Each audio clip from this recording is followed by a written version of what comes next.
Our story starts in the middle of a fierce battle between a group of heroes and a minotaur. One of them, a blonde-haired swordsman, leaps up towards the minotaur, while another, a black-haired mage, charges up a fire attack from below. The two attacks hit simultaneously, causing the beast to roar in anger. But despite that, it doesn't look like it has been affected much. Instead, it just looks much angrier. The beast sets its sights on the swordsman first, and swings a large axe at him. He's barely able to dodge right as the minotaur crouches into a lower stance and prepares to charge. It looks like it's planning to charge straight into the third member of the group, a young white-haired sorcerer who has been watching the fight from a distance this whole time. The mage turns and warns him to dodge, but the boy, named Kyle, smiles in response as a chill breeze begins to blow around him. There's no way she was telling him of all people to dodge, especially knowing what he's capable of. An ice shard forms in his hand and grows into a long lance that he throws straight at the minotaur, stabbing it through the chest. The monster shatters in defeat, and in a second, the fight is over. That was almost too simple. His two companions rush to him in concern after the minotaur falls. He thinks they're worried for no reason. After all, they already know just how skilled he is. There's no need to stress when Kyle can easily care for himself. He asks them if they still don't trust his skills, and the two freeze in response. It wasn't like that, obviously, but they were just concerned for their master. Kyle smiles at his two companions as they look away in embarrassment. But then his eyes dart to the ground once he remembers just how far he has come. It's hard to believe that this is how he is now, especially considering that the Kyle Seltarian of a few months ago was nowhere near this competent. He was once a spoiled brat facing an imminent death and spending his last days laying in bed as a weak child. Just 3 months ago, in the annex of the Seltarian Marquisate, the building's maids gathered to listen to the complaints of one of their own who was charged with taking care of Lord Kyle. She can't take it anymore since there is not a single day that passes by quietly without the brat getting angry and yelling. Today, yelling wasn't even the end of it. The spoiled kid threw things around and even managed to hit her with something, causing the spot to swell. She didn't want to go into his room anymore. But what can they do since they're the ones in charge of bringing his meals and medicine? It may be fruitless since he never eats the food that they bring, but it's their job, and there's nothing they can do about it. One of the maids wonders if the reason for his attitude is because he is the child of a mistress. That comment was a step too far. No matter how much they dislike him, he's still a child, and even the other maids don't like hearing that about him. They warn her to watch her mouth, while the other maid fights for someone else to take care of Kyle. It seems like no one wants to do it since everyone hates attending to him. That is until one of the younger maids volunteers to take his food and medicine to the troublemaker. Her name is Ursiel, and the other maids look at her as if she just grew a second head. She takes the tray with his stuff on it and heads to his room while the other maids watch on. Is it going to be okay for her to go there like this?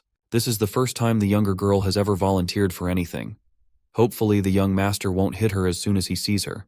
Well, there's no turning back for her now, especially as she stands in front of his tall door. A bead of sweat runs down her cheek as she steps through the 2 massive doors that close off his room. She calls out to him as she steps into the room with his food, but there's no response. Inside, the lump on his bed breathes silently and doesn't answer the young maid's calls. With no sound to signal that anyone is awake, she lets herself into the room and walks through the mess of broken cups, torn books, and damaged furniture to place his food on his bedside counter.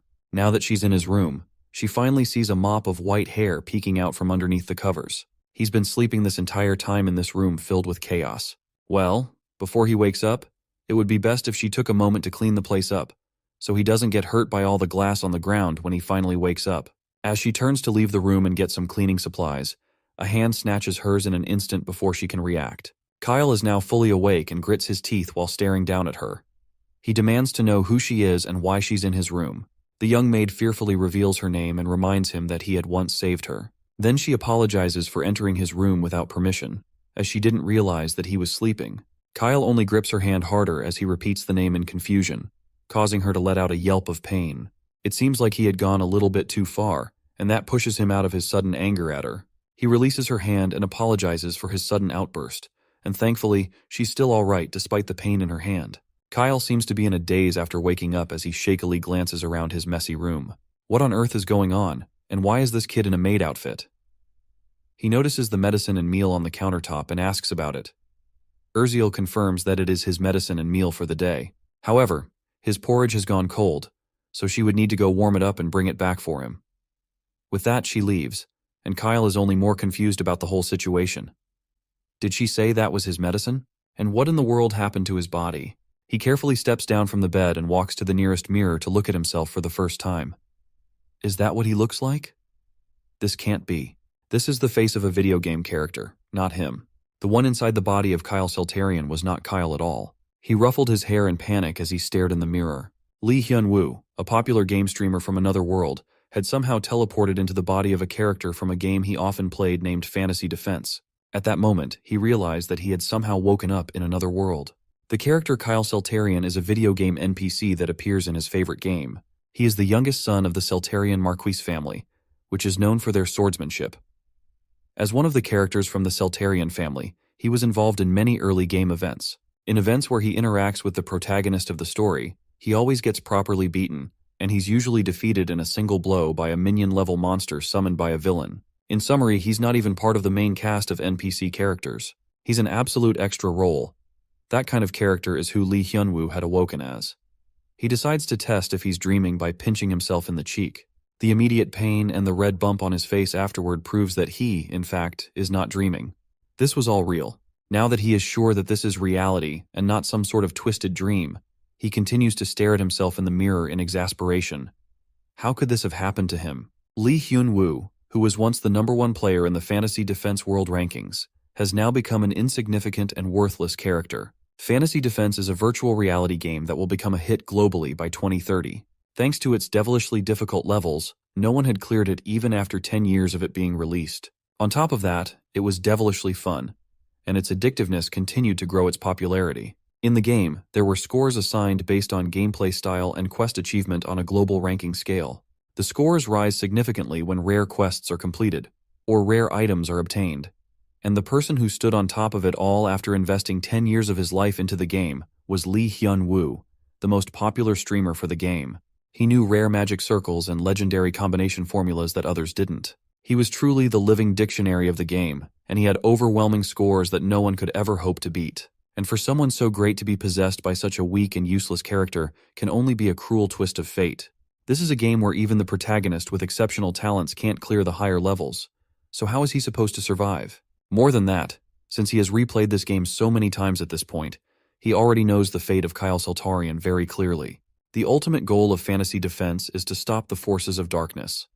The one who summoned those dark forces was Adolf, the second son of the Seltarian Marquis family. The second son was aiming for the position of head of the Seltarian family, and he hoped to use dark powers to incite a rebellion.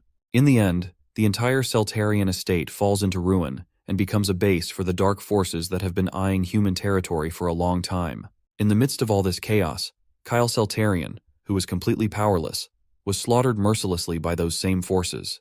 Maybe if he just leaves the estate before the rebellion even breaks out, that would be enough to keep him alive. That's just a temporary solution, though, and the real problem lies elsewhere. This new noble body of his is suffering from a disease called hermimum. It's a disease that blocks the mana pathways in the body. In this world, mana is the source of aura and magic, which are both essential for survival. Mana is as important as blood in the body, and those affected by hermimum have blocked the pathways in their body, which means that they fail to receive the nutrients needed for survival and growth. That typically means that they die before the age of 20.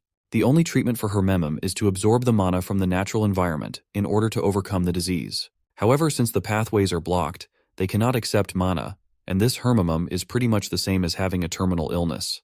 Kyle Seltarian was diagnosed with this terminal illness at a young age, and he has been filled with despair ever since. The fear of death, the anxiety, and the despair over the limited time he has left loomed over him like a shadow, and because of that, his personality became twisted. Before he knew it, he became a disgrace to his family, and his father ordered him to stay in his room and reflect on his actions. There, he continued to boil in rage at the thought that his family thought he was a joke, and someone who could easily be taken advantage of. His anger at the world and at everyone in it grew and grew until he eventually died. In other words, the guy was hopeless. Even in the game, it was always clear that he was a hopeless character. Even though he was a terminally ill patient, his horrible personality is the main trigger for people to give up on him. To summarize the situation, our boy now has possessed an incredibly hopeless character who has no talent or ability for either swordsmanship or magic. No lifespan left, a terrible personality, an awful reputation, and to top it all off, he is confined to his room by the head of the family. This is like starting nightmare mode on a new RPG game. From the start, he is already ruined. Whether he stays put in his room or tries to escape, the inevitable ending for him is death. How is he even supposed to survive in this world with those kinds of stats? Isn't it normal to get at least 1 or 2 cheat skills when you get reincarnated? It would be better if he at least had some kind of status window or something similar. As he contemplates what led him to this situation, bright blue orbs begin to shine around him. Just a moment ago, there was nothing like this in the area. Just where did this come from? The young noble reaches out carefully and touches the orb, which causes a burst of light to shoot out from his hand. Once it clears, a status window with a few key messages appears in front of him. He had awakened, and because of that, he will now receive 2 new talents, which include access to a status window and the Mind's Eye ability, which will be activated automatically from now on. As if it were summoned by him, the status window appears right in front of his eyes and shows the current stats of his new body. He has 2 new talents called Mana Pathways and Mind's Eye. What could Mana Pathways be, though? Well, for starters, Mind's Eye allows you to see the detailed specs of people and equipment around you. Mana Pathways, however, is a completely new talent that he had never heard of before. Judging from the name, it seems to be related to magic in some way. But magic talents are supposed to be under the Mana Companion talent. Even though he has never seen this talent before, his gamer intuition tells him that this talent is somehow superior to Mana Companion, and it might even be a top-tier talent. When he had the Mana Companion ability, he was never able to see anything like the orbs around him with his own eyes. This is pure mana energy itself, and if his guess is correct, he should be able to absorb it for himself. The noble reaches out his hand and touches one of the pure mana bubbles in front of him. Immediately, he does. He starts to feel the mana flowing through his body. It moves through his arm until it stops abruptly. It seems like this is one of the symptoms of the Hermamum disease. The blocked pathway stops the mana from fully going through his entire body. He was so close to feeling mana flowing through his body, and this was not going to stop him. Through sheer will alone, he starts to force the mana to move through the blockage by force. Through his command, he wills the mana to pierce through the blockage and force its way into the rest of his body. He makes the mana as sharp as a needle, then pushes it against the blockage, slowly pushing through until, finally, he starts to feel the mana flowing through his body. It's only up to his elbows for now. But if he continues to gather mana like this and push through each blockage the way he just did, then he'd be able to overcome Hermimu as well. Thanks to that, he will not die, and there will be hope for him after all. Back in the kitchen, Ursule has finished warming up her master's porridge. She has to hurry up and bring it back to him before it gets cold again. As she prepares to carry the food back up to meet him, a group of maids walks up to confront her. They tell her not to give that food to Kyle and stand blocking the door to the kitchen. Ursule looks at them a bit confused as the maids continue to explain that, as a protest to Lord Kyle's misdeeds against the maids, they have come together and decided to temporarily stop serving him. If he goes hungry for a few days, then maybe he will change his mind and his attitude towards them. So they order her to put the food down and comply with them. Ursule, on the other hand, can't be bothered with their protest. She tells them to do whatever they want to do while she continues to do her work. That response doesn't go well with the maids at all. One of them yells at her in anger to at least pretend to be nice. With that, she slaps the meal tray out of her hands and onto the floor. She asks if the young maid still thinks that she's some kind of mobile. She came from a ruined family and was sold into slavery, so how dare she talk back to her fellow maid? Ursule ignores her yelling while the other maid holds the angered one back. The young maid couldn't care less about the ramblings of her coworkers as she continued to clean the spilled food off the floor. That only angers the woman more, and she raises a hand to slap the child who was kneeling on the ground to clean up the mess. Just then, the door swings open, and a blonde-haired man walks into the room. The angry maid's hand freezes in midair. Everyone is shocked by Mr. Leonhardt's presence in the kitchen as he angrily demands to know just what exactly is going on in here. The other two only look at him in shock as he passes them to look at the mess on the floor and the younger girl struggling to clean it up. He sighs once he realizes that these two are just giving the young girl a hard time. The meal for Lord Kyle is already late, and she needs to hurry up and prepare another one to bring to him. Ursule accepts and leaves to go prepare another plate of food, while the two maids stand shyly to the side. Leonhardt turns angrily to them once she leaves, and it's clear that he's not impressed by what he just saw. Meanwhile, Kyle continues to look through his new abilities in the status menu. If he were to utilize Mind's Eye and Mana Pathways together, then it might even change the fate of the Marquis household, which was doomed for a gruesome downfall. He has been playing this game for 10 years at this point, and he has an advanced foresight level of information. Moreover, he was born with the great power and wealth of a nobleman. With all these things on his side, then it might actually be possible to stop the forces of darkness from taking over. It seems like there are big things ahead of him. But first, he has to overcome his Hermimu by opening the mana passages and learning magic. Mana Delay, for instance, is a talent specialized in magic. With his new talent for magic, it would be better for him to become a wizard than a knight. The second thing he has to do is prevent the downfall of the Marquis family. Since he's part of this family, if the family does well, then so will he. The Marquis of Celtrian will be a very solid support in terms of reputation, skill, wealth, and everything he could possibly ask for. Since the territory is located in the outskirts, he doesn't have to worry about the situation in the capital. Finally, and the most important thing, he has to gather talented allies. In order to prepare for the massive darkness attack that he expects to happen in the near future, if he were to select a potentially talented person and make them his allies, then they would give him stronger power in return. That is how he's going to build his strength.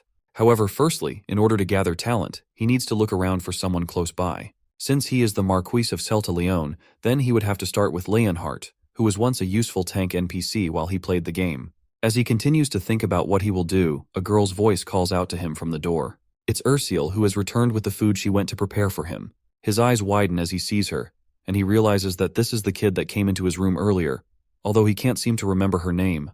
She silently walks back to his counter to prepare his food and medicine while he struggles to remember. Suddenly, the status window pops up with exactly the information he needs. It classifies her as a low-ranking enemy and shows detailed information about her stats and her talents. Her characteristics are being cold-hearted and hard-working, but it's her talent that catches his eye. She has a talent called the Spirit's Eternal Friend.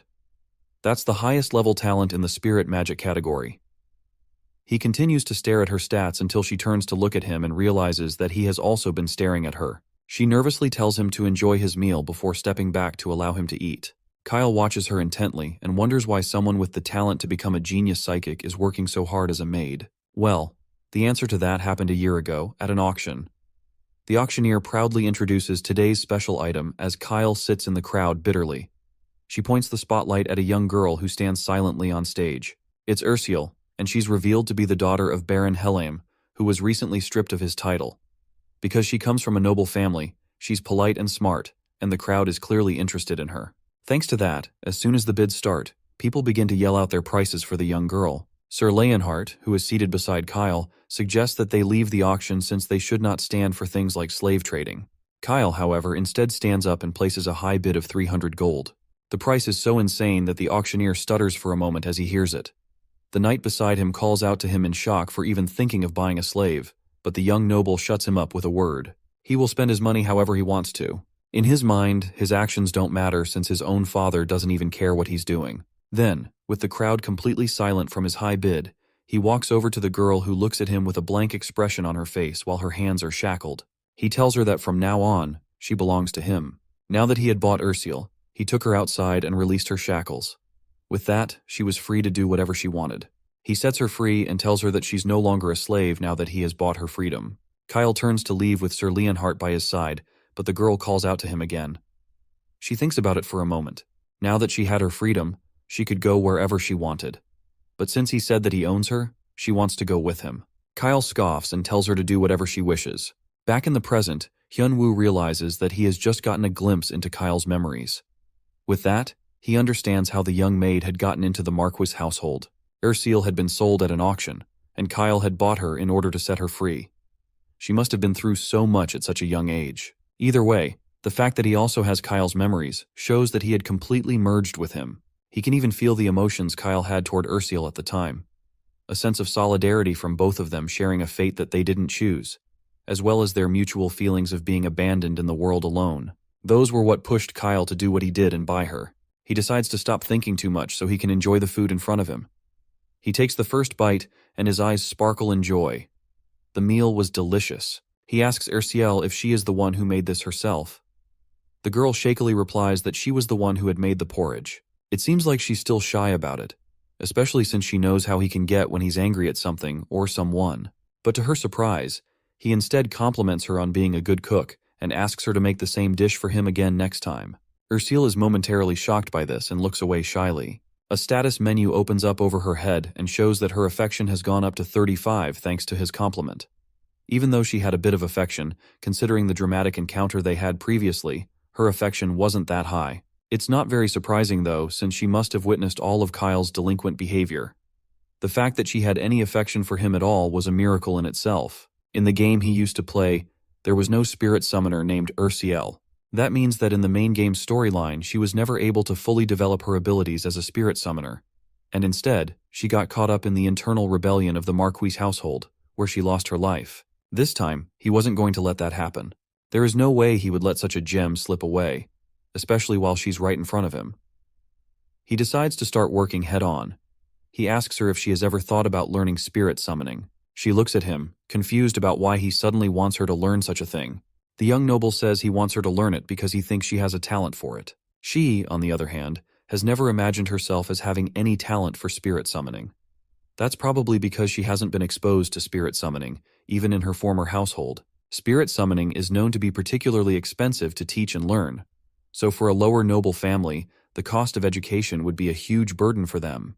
That just means that he now needs to take matters into his own hands.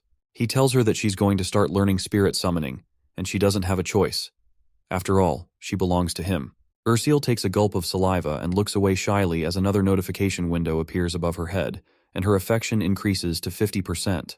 A few days later, Kyle leaves his room and comes face to face with Sir Leonhardt. They stare each other down intently before the snow-haired noble asks the knight to let him through. Sir Leonhardt declines immediately, which only further upsets Kyle. He has been stuck in that room for way too long, and there's a way he was going to stay in that room for the rest of his life. Sir Leonhardt firmly tells him that he cannot leave until his father gives permission, especially after what had happened, and the Lord's last words to him. Kyle freezes for a second, and his mind wanders over all the arguments the Lord has had with him. The whole reason the room arrest rules were there was because they could no longer tolerate his constant troublemaking. But the more time he wastes here, the less time he has to get the mana particles that are floating around deeper within the house. Ever since he discovered that he could unblock the mana pathways by using the mana orbs that appear around his room, he has been absorbing all the particles that appear in his room every day. Although it wasn't enough to unblock the pathways instantly, mana has been accumulating in his body like experience points in a game, and his body gradually improved over time, but it is nowhere near enough to cure the Hermimu disease. To get more, he needed to leave his room and go outside to gather more mana. The young noble promises that he won't go very far, and he'll just walk in the forest nearby so he can exercise. The word exercise surprises Sir Leonhardt, who has never heard such a constructive reason from Kyle. That gets Kyle a bit upset, but Sir Leonhardt continues, saying that he has been tasked as the noble's personal knight for years, but this was the first time that he had ever heard him say something like that. It was at that moment that Kyle realized just how much of a delinquent he had been up until then. He had absolutely no credibility. Even with that, however, Leonhardt seemed to be some kind of unyielding wall. This man was tasked to be Kyle's personal guard, but originally he was a famous character in the game who was known to have a large amount of both defense and offense. He's highly skilled and has great potential, which means he can be raised up to the rank of captain. However, most players simply made him serve as a tank in their parties. Furthermore, due to his high loyalty and unbreakable trust, he was one of the most popular companion characters among players. In the original game, he becomes a wandering knight after the fall of the Marquis household, which allowed people to recruit him through events. For now, though, since the Second Son's rebellion hadn't happened yet, he was still in the Seltarian mansion, working as Kyle's personal knight. It was such a waste to task such a promising talent like him with babysitting duty. Just what exactly were the Seltarian knights doing? Why on earth would they stick him in a dead-end place like this? He accidentally said that last part out loud, and Leonhardt takes offense after misunderstanding his words, as the delinquent is dissatisfied with him as a guard. The younger boy tries to explain that he's not dissatisfied with him, but Leonhardt instead just advises him to follow the orders of the Lord, his father. That's when Kyle realizes that the knight's loyalties don't lie with him. They lie with Lord Rempton Seltarian, his father. That was only natural after all. Who would want to stick with the delinquent younger son? He just can't accept that, though. His next talent recruiting project starts with Sir Leonhardt. He asks the knight if he would be willing to try to persuade his father. The blonde man realizes that something has changed about Kyle's demeanor. Little does he know that, in actuality, he has caught the interest of the younger lord, and now the kid is determined to win his loyalty. He pushes a bit harder and asks if the knight will help him. Leonhardt isn't convinced, however. Here's something different about him somehow, but he just can't place his finger on it. He asks Kyle what he's scheming by acting so differently. That shows just how much he doesn't trust the delinquent. The kid has just been in his room for so long that his thoughts have changed.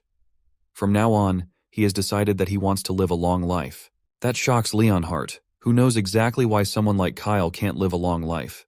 The white-haired boy is someone who had to give up everything because of his incurable Hermimu disease. Someone like him saying they want to live a long life, especially when it's unlikely that he will live past 20, was saddening to hear. He didn't have any magical talent, nor did he have any special swordsmanship skills. And by being the youngest, he also has no chance of inheriting the family. Even with all this, Lord Rempton decided to keep him by the child's side. The older nobleman once asked Leonhardt if there was any resentment for that decision that practically stagnated his career. He immediately answered that it would be an honor beyond words for someone in the Celtarian Knight Order to protect a direct descendant of the Marquis family. He plans to fulfill his duties faithfully as a man of loyalty. It's exactly because he was such a loyal man that Lord Rempton wants him by Kyle's side. In the Marca household, there is no one else that can be trusted to protect him. No one except the trustworthy and loyal Leonhardt. With that, the elder lord entrusts him to take care of the son of the house. The knight plans to obey that order till death, even as the child now pesters him for a chance to go outside and exercise. He continues to ask if he can go out and even suggests that the blonde knight tell the lord that he just wants to exercise. Leonhardt puts down a firm hand to stop him from moving anymore. He doesn't need to go outside to exercise, especially since he can exercise indoors as well. With no other choice, Kyle decides to try a more aggressive approach. He warns Leonhardt to move aside and not to let him repeat himself. All he needed to do was go outside and find some more mana cores so he could keep working on clearing his mana pathways. He gave Leonhardt a serious stare, and Leonhardt felt a strange aura coming from him. Once again, he kept on getting this feeling that something really was different about Lord Kyle. But even so, he had to stand his ground here no matter how much the young lord had changed overnight. He took a step forward and stood more confidently in front of the boy. The Marquis's order is absolute, and this applies to the young lord as well. However, if he really wanted to go outside, then he would have to get past him first. All of a sudden, Kyle felt a heavy killing intent flowing from the knight. It wasn't fair for Leonhardt to use killing intent on a child over just a request to step outside. If he were an ordinary 13-year-old, he might have wet himself in fear and collapsed on the spot. Luckily for him, he was not an ordinary 13-year-old. He smirked despite the overwhelming aura coming from the knight and calmly walked past him and punched on the shoulder. This shocked Leonhardt, who stood motionless as the child walked past him, which meant that he had to keep his word. They went out into the relaxing night, and the first thing that Kyle notices is how refreshing the air felt. It had been a long time since he was last outside, and he took a moment to stretch and feel the air on his skin. Even though the garden was not too far from home, he still felt a sense of freedom as he looked at the beautiful night sky. And more than anything, he was excited by the amount of mana particles flowing everywhere. Now that he had the chance, he was going to devour them all. The young lord runs around the garden, trying to pick up as many mana cores as he can while Leonhardt watches. From the knight's perspective, he was running around like a child in a playground, and it reminded him of the fact that Lord Kyle was still a kid at the end of the day. He didn't expect the young lord to be so happy just by going outside, but still, a kid being able to work past him while he was using his killing intent should have been impossible, especially since Lord Kyle hasn't trained in mana or aura, so he shouldn't be able to handle that kind of pressure. Leonhardt remains deep in thought and doesn't notice Kyle glancing at him. It's obvious that he's still rattled from what happened, and he has every reason to be shocked. The reason Kyle could withstand Leonhardt's killing intent was simple. He may physically be a 13-year-old noble boy who has never been in a fight, but mentally, he's a veteran who has survived countless virtual wars for 10 years in a virtual reality game. Fantasy Defense was famous for its realistic depictions through virtual reality, and thanks to his mountain of experience, he had become desensitized to these life-of-death moments, especially since he had already seen some horrible sights while wading through piles of corpses and being drenched in blood. A little scare tactic like killing intent was too easy for him to break after everything he's been through. After a little more mana gathering, he had gotten enough to be able to clear some more mana channels. Coming outside was definitely the right choice. Leonhardt informs the young lord that he will be requesting punishment from the Marquis' order for his actions. Even though he was only following orders, it was still wrong of him to use on someone he was meant to protect and serve. Then he bows his head and apologizes to Kyle for the unnecessary use of a powerful skill on him. Kyle glanced at Leonhardt, then told him to pass his words along to his father that Kyle does not wish for Leonhardt to be punished. The older lord is shocked when he hears that his son Kyle actually said that he didn't want his subordinate to be punished. He asks once again to make sure that Kyle was the one that passed this message to him. Kyle just didn't seem like the type of person to do something like that for anyone. He also mentioned that Kyle managed to face his killing intent skill, which no normal 13-year-old should be able to do. In fact, Leonhardt doubted what he was seeing as well. For Kyle to have resisted the killing intent of an expert knight like him, he must have gained great skill out of nowhere. The older lord then asks what Kyle later did while in the garden. After running around the garden for a while, he relaxed and meditated. Leonhardt watched him in surprise while he meditated in the garden. he asked the younger lord when he learned how to meditate. When Kyle was younger, he briefly learned swordsmanship from his father. At the time, he also learned how to meditate, but he didn't have the talent for it, so he gave up quickly. So he wanted to try his hand at it again. And to do that, he asked Leonhardt to keep everyone away from the area so he doesn't get distracted. After that, he meditated at that spot for a whole 6 hours. The older lord stopped the story in surprise at the thought that Kyle could even meditate for that long. He meditated for a whole 6 hours, not 6 seconds. That kid might have changed after all. The Duke had once tried to teach Kyle the basics of swordsmanship when he was young. He was a descendant of the Celtarian family after all, so he should at least be able to walk the path of swordsmanship. He also hoped that the white-haired child would inherit the skills of the family's sacred techniques. However, that kid couldn't do anything. He kneeled after just a little bit of training and complained that his legs felt like they were going to cramp up. That made the Duke angry at the fact that such a weak person could be part of his family. There has never been a weaker descendant in his family. Kyle had no talent for swordsmanship at all. On top of that, he lacked tenacity and patience, and he couldn't even endure simple training. So to hear that someone like that actually meditated for 6 hours is unbelievable. Could it be that something had hit his head and changed his personality? Leonhardt already thought of that, and he checked to see if there was anything wrong with his food. Fortunately, there was nothing unusual, and Kyle's sudden change was entirely on his own. His personality had completely changed recently, and it's not just his attitude towards hard work that had changed. Even the way he looked at Leonhardt had clearly changed as well. It seems like he has finally started to mature a bit, and that is something that interests the Duke. He decides to let it go without more discussion and tasks Leonhardt to continue taking care of Kyle. Back in his room, Kyle continues to channel his mana until his spiritual vision is enhanced and his mana starts overflowing. Thanks to that, his eyes can now accurately access the state of his own body. With that, he should be able to clear the mana pathways all the way to his heart in one go. He starts in his arm, then he pulls the mana into his shoulder, down to his spine, and then finally, all the way to his heart. He endures the pain as his heart frees up, but after a moment, he opened up his mana pathways and freed up a path to his heart. Now that he has done that, he should be able to use magic, and he's excited to start learning magic in earnest. In this world, to use magic, a mage has to form a circle near their heart. To master higher-level magic, then they must increase the number of circles they have, and the more circles they hope to create, the longer it will take. So if a person hoped to become a mage, they would have to start training between the ages of 5 and 8. Then, by the age of 12, they should be able to form at least one circle to be seen as a person with the potential to become a mage. Since Kyle is already 13 years old, it's a bit late for him to start learning magic.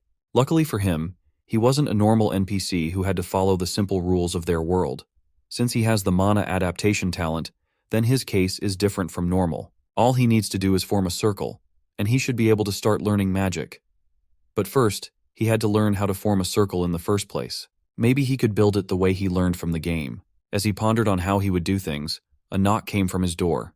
It's Leonhardt, and he came to pass on the news that the Duke has lifted the restrictions on Kyle's movement. Now, he's allowed to leave his room and take a walk in the garden under the condition that Leonhardt accompany him at all times. He still can't leave the estate, but being allowed to walk in the garden is already a blessing for someone who spends every day and night trapped in his room. It seems that Leonhardt really did a good job convincing his father, but it also seems like his favorability had increased as well. It had increased by 30 points out of nowhere. Back when he repelled the killing intent, his favorability was at -50. Maybe he was moved by his meditation in the garden, especially since he meditated all through the night and collapsed in the morning. Leonhardt seems like the kind of person who's impressed by sweat and perseverance. Either way, now that his restrictions have been taken off, there's a place he has been wanting to go. The estate's library is a place filled with all the knowledge he would need to form his first magic circle. But the librarian doesn't look happy to see him. In fact, she looks terrified. She rushes over to Leonhardt in a desperate attempt to find out what's going on. Kyle was banned from entering the library a long time ago after he had spent an entire day tearing some genuine, rare books that would cost a fortune to replace. He used to joke that they were just pieces of paper that were useless after you die, even though she struggled to get them after traveling across the empire. After his outbursts in the library, he was banned from ever stepping foot in there, but it seems like his restrictions had been lifted. Kyle himself is embarrassed that he used to do such foolish things, but now he only came to the library to read, not to cause trouble. He specifically wants books related to magic. That confuses the librarian since the Duke's family always emphasized swordsmanship, so there weren't many books on magic. For now, all he wants is a book that teaches how to form magic circles. She brings him an introductory book that seems way too complicated for his liking. There were books made for 7-year-olds, but each one felt like a university thesis. Normally, if this was some sort of game, then there would be a status window that would allow him to automatically learn everything in each book. As if on cue, a status window appears in front of him and informs him that he has unlocked a skill called spiritual vision. It allows him to translate the low-level book that he was struggling to read and then turn it into simpler copies that he can read quickly. On top of the translation feature, he can also use his sharp perception skill to decode books easily and quickly. He asks Alice, the librarian, for more beginner books, and he's excited to gain as much knowledge as he can. Leonhardt wonders if it is really okay to have these many books borrowed out at once. The librarian was really worried that he would damage some because of the sheer number that he borrowed. Even selling her house wouldn't be enough to replace them if they were lost or damaged. She didn't need to worry so much about it, though, since he planned to finish them quickly. Or at least, he would lose interest in them halfway. Normally, Kyle hated books, but now he's eagerly reading as many as he can, all at once. Leonhardt notices that the books he picked out were mainly books on mana management and magic circle formation. He quickly figured out that this must be related to his disease. He tries to give a little bit of advice to the young noble about how learning magic will be difficult since Hermamum blocks the mana and aura flow of his body, but Kyle already knows what he's trying to say before he even starts talking. Leonhardt offers to back away if his advice is unwelcome, but that's the opposite of what Kyle is thinking. It's a valid point after all, so there's no need to get upset about it. Everyone in the house would probably say the same thing and see what he's doing as a waste of time, but he's the black sheep of the family after all, and he already has a reputation as the reckless youngest son. A little bit of weirdness from him wouldn't surprise anyone. Besides, it's not like reading books harms anyone. At the end of the day, he's sure Leonhardt is just worried that he will fail at learning magic and then fall into a deep despair. But that's quite the opposite. Kyle has no intention of dying young.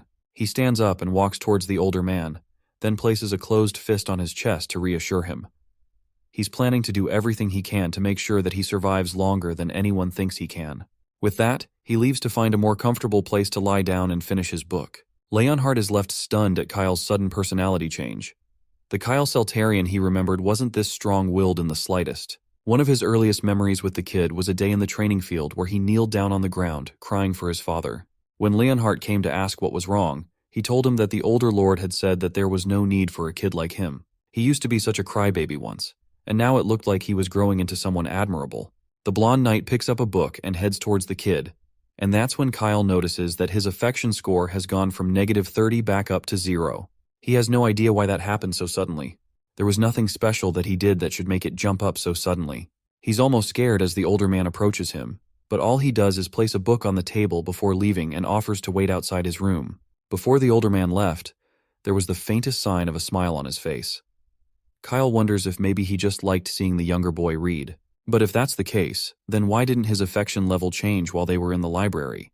Well, he usually likes seeing persistence, so maybe reading multiple books in one go counts as persistence? Regardless of the reason, Kyle simply chalked it up to him being a strange guy. All the while, Leonhardt stood outside his room with a wishful smile on his face. Now that the older knight is gone and he's all alone, it's time for him to start reading. He activates his sharp perception skill again and starts decoding all the books he had borrowed from the library at once. As he expected of the skill, the decoding speed is dozens of times faster than his regular reading speed. Not just that, but he can also decode multiple books at once, so it was like he was reading all of them at the same time. On top of that, any difficult parts of the decoded content were broken down into simpler data. The knowledge from the book also gets stored in his brain as data. The more books he reads, the more knowledge he gains, which then speeds up the decoding process even more, which increases his comprehension. That then speeds up the decoding process even more. Within a matter of minutes, all the books in the area had been decoded. With that done, it's time to put his magic to the test. The first thing he wants to try is forming a circle using the decoded data. Thanks to the decoded knowledge, he already understands the basic principles of circle formation and the minimum conditions to form a first circle. First, he has to guide the mana along a golden trajectory so he will be able to form a circle. He sits down and prepares to start forming the circle, and with a little bit of concentration, the mana begins to move along the trajectory. Immediately, it starts to feel like his chest is burning near his heart, but he has to endure. Otherwise, the mana will flow backward and damage his organs. He struggles with it, and after a long, agonizing process, he manages to form the first circle. Thanks to this, his blocked pathway trait has been weakened. This means that his mana has become more active, and he was one step closer to beating his terminal disease. He can now collect refined mana within the circle, and with that, he should be able to use magic properly. However, he had spent the entire night reading and trying to form that circle, so as soon as he stood up in celebration, he collapsed in exhaustion. His last thoughts as he started to drift off to sleep were if Leonhardt and Ursule were going to nag at him for sleeping on the floor. Later in the morning, Ursule comes into his room to bring him breakfast and sees him passed out on the floor. She rushes to his side to try and wake him up. She was confused about why he was out cold and what all these books were doing in his room. Despite the huge toll that the process was taking on his body, it's impressive that he had managed to successfully form the first circle in just a single night. From now on, a new life as the mage Kyle Seltarian was beginning. Meanwhile, Leonhardt returned the books to the librarian, who looked like she was on the verge of exploding from stress. A delicious-looking tray of food sits in the kitchen while Ursule puts the finishing touches on the last piece. After lots of hard work, her meal is finally done. She blushes while remembering the compliments Lord Kyle gives her whenever she cooks well for him. The thought of getting more compliments from him makes her smile, and she grabs the plate to go deliver it to him. On her way out of the kitchen, the maids that once harassed her come over to block the exit to the kitchen. They notice the food on the tray and know that it's supposed to be for the younger lord. They stare down at her condescendingly and tell her that she should go and rest instead of delivering the food. This time, they want to deliver the food to him personally since they've noticed that his personality has been a lot better recently.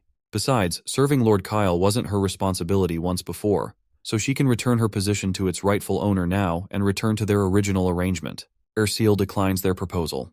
If they have any complaints about her work, or they want to change it, then they can just talk to Lord Kyle themselves. With that, she walks past them while they call out for her to stop, but she ignores their calls and bumps into a blue-haired maid at the door. This one only looks at her with a confused expression, while the other maid continues to yell at her. They exchange a look for a moment before she walks out of the kitchen to serve Lord Kyle. As she leaves, the blonde-haired maid sends a nasty look in her direction, but doesn't say a word. She delivers the breakfast to Kyle, who digs into it enthusiastically while she watches over him with a smile. She tried adapting the recipe to fit what he had taught her, and it seems like it suits his taste. Her cooking just gets better and better with each passing day. Because of him, she's been practicing hard every day, and she even learned some new recipes from the head chef.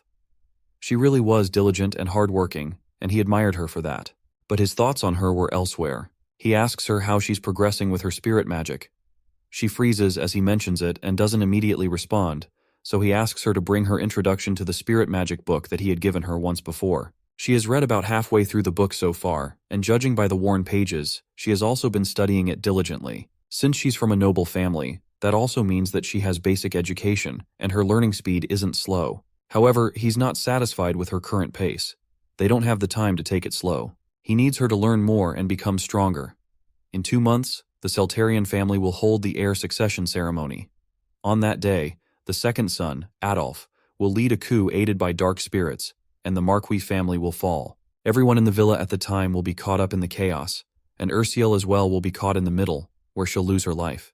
To avoid that happening, she must become stronger. To give her more time for studying, he decides that she will be put off cooking duties for a while. For now, he will just have one of the other maids take over serving him, so she wouldn't have to worry about it. Ursule immediately refuses his offer and clenches her clothes as tears build in her eyes. She promises to work harder so she can keep studying spirit magic while still cooking for him. That way, she won't be neglecting either of them. While still crying, she begs him not to let anyone else serve him so she can keep being by his side. Her crying face moves Kyle's heart. It seems like she wasn't considering her feelings at all. Her family had collapsed in an instant, and she went from being the daughter of a baronet to a slave, then finally to a maid. She even lost contact with her family and has no idea if they are alive or dead. Because of that, it makes sense that she would be heavily insecure about her life as a maid, especially since she is only just adjusting. So far, she has only been able to live a somewhat stable life thanks to his help, and now he wants to change all of that for seemingly no reason. It makes sense that he would be confused by all this. She must have thought that if she couldn't perform her duties as a maid properly, then she would be locked out of the mansion. That must be what she's thinking since he never explained the situation properly. Now that he has taken the time to consider her feelings, he decides to fully explain the situation to her. First, he reminds her of what he told her when they first met, and he brought her here. He told her that she belonged to him, and he never abandons one of his people. That means he will always protect them. The young maid is taken aback by his words, but he keeps going, explaining his reason for asking her to learn spirit magic as well. She's an excellent maid with incredible cooking skills and a diligent and meticulous work ethic. If she were to keep working hard like this, then she would surely be promoted to head maid. However, there are plenty of other maids in the mansion besides her, which means that there are plenty of people who can replace her at any time. Her face changes to an expression of fear, and she tries to plead with him again, but he cuts her off by placing a hand on her shoulder. Then he asks her what would happen if she were to become a spirit mage. Spirit mages were rare and respected mages, which means that if she becomes one, she's bound to become a great person in the future. Everyone will look up to her, and she will become the greatest spirit mage that ever existed. Her mind begins to daydream about adventures they could have with her as a spirit mage and Lord Kyle by her side. By then, there would be no one in the world who could replace her, and she would be with him for as long as possible. She still seems insecure about whether she can pull it off at all, but Kyle assures her that she can easily become the greatest spirit mage. With his confidence as her drive, she takes the book from his hand and agrees to become a spirit mage just as he wants. At the same time, her affection for him goes up by 10 points, and she pledges to trust his judgment on her. After that, he officially appointed Ursiel as his personal maid, which gave her a fancy bow. From there, she began to handle his personal affairs, and he also moved her out of the shared maid quarters into her own private room. That way, she'll be able to study, and she won't have to worry about clashing with the other maids. She seems more excited by the fact that this room is close to his room than for the added security, though. He hopes that with this, they will be able to work together and grow strong together. After a while, she settles into her new room filled with books for her to read. While looking through her vast bookcase one day, she notices Kyle and Leonhardt walking through the courtyard. Kyle notices her looking at him through the window and sends her a wave and a smile. She giggles and leans against the window while watching him pass by, while her affection increases to 65. Meanwhile, reports of Kyle's change in behavior reach an unexpected individual. It seems that news of Kyle's change has reached a lot of people. Recently, they've noticed that he has been exercising a lot more often and building his strength. On top of that, he doesn't snap at people as often, and he has recently been dedicating a lot of his time to studying magic. It seems like somehow his personality has increased greatly, and he has finally grown up somehow. It seems like it was finally time for Adolf Seltarian to pay a visit to his once foolish younger brother. Ursiel waves back at Kyle as he passes by. He turns to Leonhardt and asks him to prepare a wide open space that's far away from the sight of other people. There's something he wants to experiment with in that space. He's hoping to try a magic experiment. His mind goes to a place in the outermost part of the estate where no one is likely to see them. The place is surrounded by a dense forest of trees, which makes it hard to see anything from the outside. That makes it perfect for the experience the young noble plans to practice. He instructs Leonhardt not to let anyone get close to them. Then he stands in the center of the field and prepares himself to unleash a spell. Leonhardt watches him from afar with a bit of doubt in his mind. Lord Kyle has never been able to use magic or practice swordsmanship due to his hermimum disease. Reading a few magic books over a couple of days isn't going to change that fact. However, the current Kyle might have a way to break free of those limitations somehow. The white-haired noble prepares a ball of magic in his palm, then sends it out as a magic missile towards a tree. The spell explodes in a bright light and immediately destroys the tree on impact. Leonhardt and even Kyle himself are surprised by just how powerful the spell was. The tree slowly falls over to the side as the two of them watch while shocked at the output of power he just showed. Kyle immediately turns to Leonhardt and asks if he thinks the sound reached the mansion. Thankfully, the knight managed to use his aura to suppress the explosion. That means that they wouldn't have heard the sound of the falling tree as well. His fast reflexes managed to save both of them from some very uncomfortable questions. While that is definitely nice for both of them, there's a bigger question left to be answered.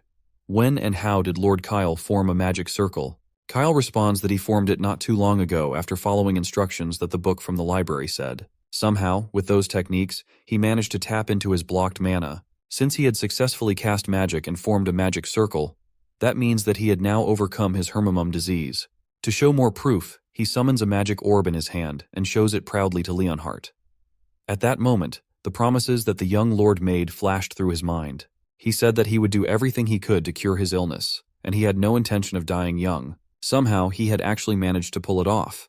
Leonhardt had felt something different about the white-haired delinquent once before, but he had no idea that this was it. He warmly congratulates Kyle on his accomplishment, and his affinity increases by 10 since he has started admiring the kid.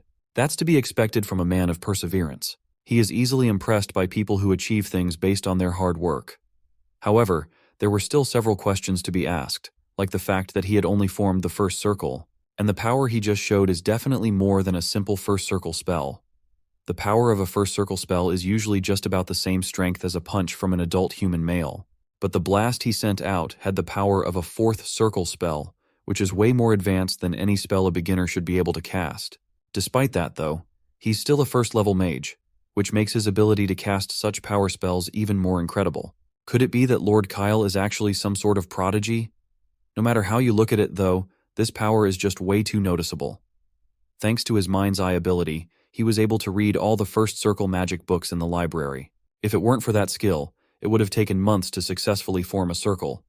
The skill also decodes that magic is used differently from how he remembers in the game. According to the magic books, he had to draw a complex magic circle to be able to use magic. Then, after going through a bunch of difficult equations and calculations, he then had to activate the circle by circulating the mana.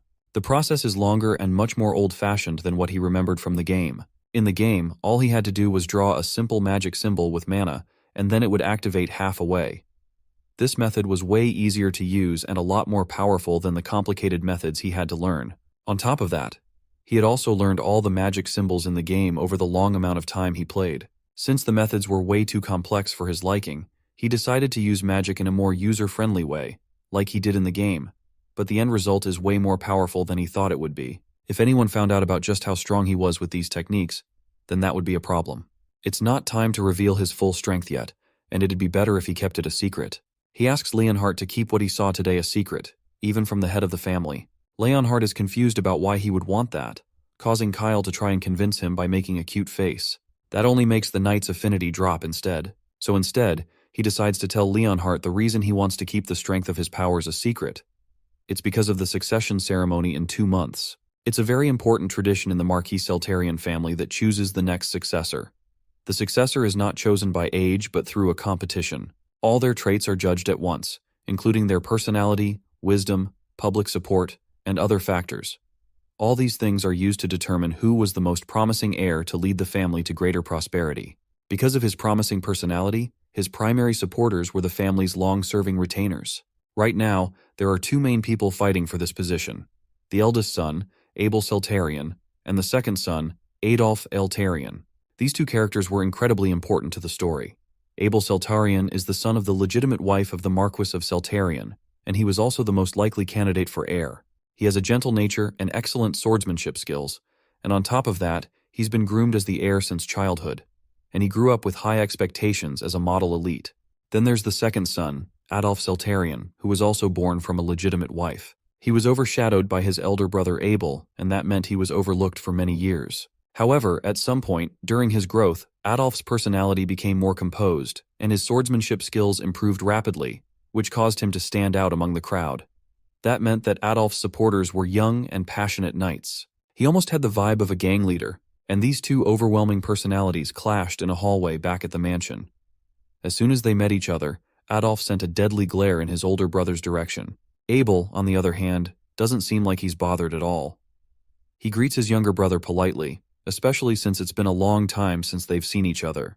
In fact, he was so lost in thought that he didn't even notice the younger man approaching. At least, that's what he says. But for someone who manifested his aura at just 5 years old, it was impossible to believe that he wouldn't be able to sense someone's presence.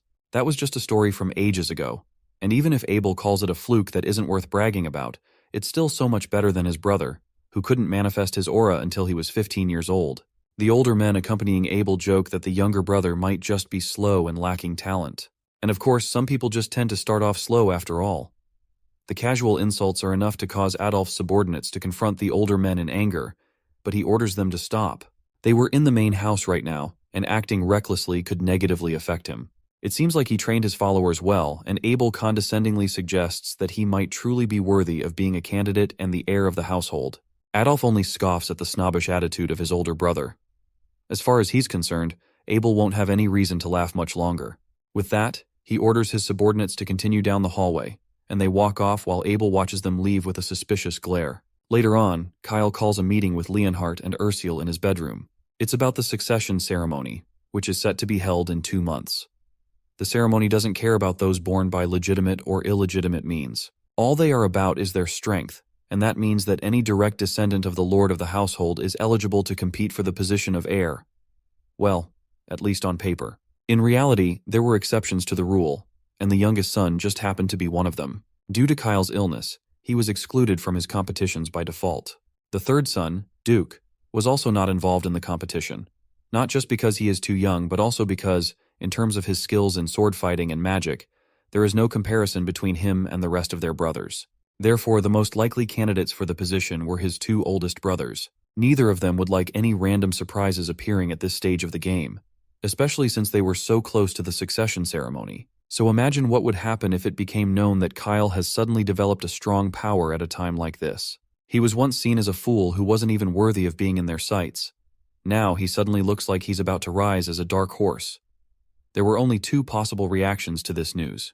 They would either try to convince him to ally with them, or they would go after his head. It seems like a drastic train of thought at first, but history has always been full of bloodshed for the position of heir, so it's not the craziest thought. According to the game's setting, Abel is a fundamentally good person, meaning there was a low chance that he would take the more drastic of the two options. Adolf, on the other hand, is almost guaranteed to try and behead his younger brother. That guy is already set on killing his whole family from the beginning, so there's no way the older brother won't try to attack him if he ever finds out that he has learned powerful magic. Because of that, the only option he has is to overcome his hermimum and become stronger. He may have a promising future, but as the youngest First Circle mage, it was fine to either bring him in as an ally, or to suffer no major even if they didn't. Now that he has a more detailed understanding of the situation, he decides to trust Kyle's judgment and keep his powers a secret for now. But as soon as the succession ceremony is over, he will report this matter to the head of the family. Kyle's secrecy seems to be reducing his affinity with the knight, but there's nothing else he can do in this situation. Right now, Leonhardt is loyal to his father, so he can't expect the knight to suddenly side with him. It's not impossible, though, and this is already a better scenario than before. Even so, he's already sure that he can make the older man follow him, one way or the other. His unchecked desire is so strong that Leonhardt can feel it. The knight turns back to face Kyle and asks if he is really serious about becoming a mage. The Marquisate of Keltarian is known for their swordsmanship, but it would also be beneficial if he became a helpful mage. The thought of the fact that Kyle will soon make positive contributions to the family makes Leonhardt smile, and his affinity grows by a large amount. Kyle is shocked that it grew out of nowhere, and he has no idea how that even happened. Could it be because they all ate together in his room? That's why the knight was complimenting Ursule on her cooking right after they had their talk. So, in hopes of continuing to increase their affinity, Kyle suggests that they eat together in his room from now on. Leonhardt isn't as thrilled with the idea and suggests that they just eat at the knight's quarters instead, but Ursule is secretly happy about the sudden request. Later on, in the night, Kyle sits on the ground in his room, studying the magic symbols he knew from the game before. These symbols allowed him to activate his magic as fast as possible with a huge amount of power as well, but in this world, he's not able to control how powerful his spells are. It's already difficult to handle as it is, but now he'll have to figure out how to handle it before he can use his magic in public. For now, though, he decides to ignore all that and just try to seal the symbols up for now. There will be a chance to show off his magic eventually, but to avoid drawing attention, he will have to use basic magic for now. The magic activation in this world is slow and difficult to learn, but it allows more precise control. Then he gets an idea. Since the magic activation method allowed him to control his magic output, and the symbol activation method allowed him to cast more powerful spells in a shorter time, then he should be able to combine the two and get the advantages of both. He tries to combine them, and the system immediately gives him a warning of a high risk of magical explosion from what he's about to do. The notification window suddenly appearing scared him enough that he jumps back in shock, but it seems like the combination is actually possible. The system asks him if he's sure that he wants to go through with it despite the risks. However, high risks usually mean that he'll get high rewards from it, and he's not going to get anywhere without taking any risks. With that in mind, he starts the process of mixing the two activation methods, while the status window continues to warn him of a danger of magical explosion. Then it asks him one more time if he wants to go through with it, and he agrees to it excitedly. Then, the system starts analyzing his body and his experiences to see if he has the ability to combine the two activation methods. Once the analysis is done, the two spells combine, and he's able to create a new form of magic by combining both his spellcasting techniques into one. With that done, he tries to continue playing around with the spell to see how efficient he can make the spell, until his room starts to crackle with electricity and he realizes a little too late that something is wrong. Ursule walks outside with a pile of towels in her hands. She suddenly hears a large explosion coming from Kyle's room and rushes to see what's going on. Inside his room, she finds Kyle sitting on the floor, surrounded by dirt and stones, while there's a giant hole in the wall. His magic practice hadn't gone as he had planned, and he ended up blowing up his room. He should have probably practiced outside instead once he saw the warning message.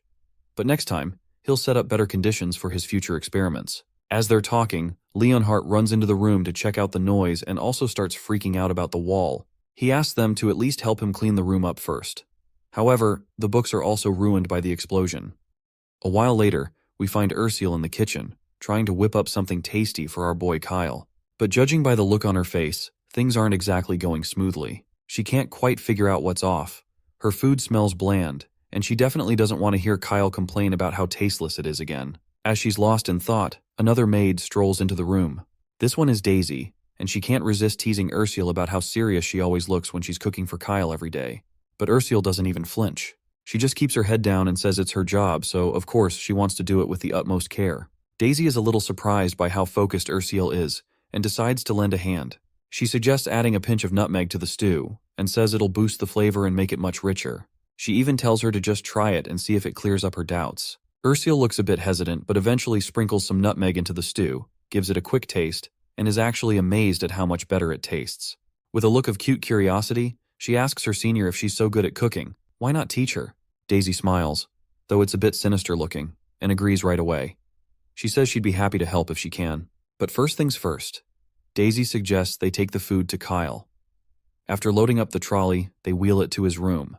As they walk, Daisy asks how Lord Kyle has been lately, mentioning she's heard he's become much more composed. She admits she was really worried when Ursula became his personal maid, fearing he might trouble or mistreat her. Ursula reassures her that Lord Kyle actually treats her very well. She mentions that she's heard he's become quite responsible lately, waking up early for exercise and studying a lot. Ursula is intrigued by how she is asking so many questions, but she eventually confirms that Kyle really does work hard at his studies.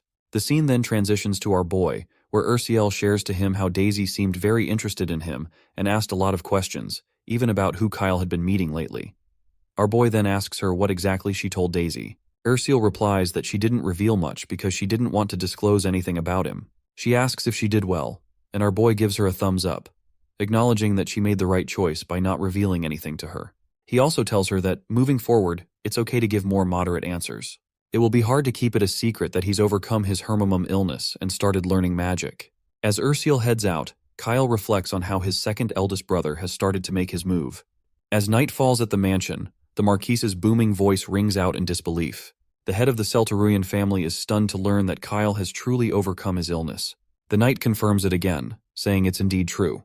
The youngest son is now studying magic on his own, and has apparently already achieved the first circle. Though our boy's powers go way beyond the first circle, Leonhardt decides to keep this information to himself, because such a revelation would be too much for the head of the family to handle. The Marquis remains skeptical, and he is finding this news too hard to believe. The father then recalls how Kyle was in terrible condition the last time he saw him, throwing tantrums for no apparent reason. At that time, he had to deal with it by giving Kyle a good punch to quiet him down momentarily. He then asks how old Kyle is now.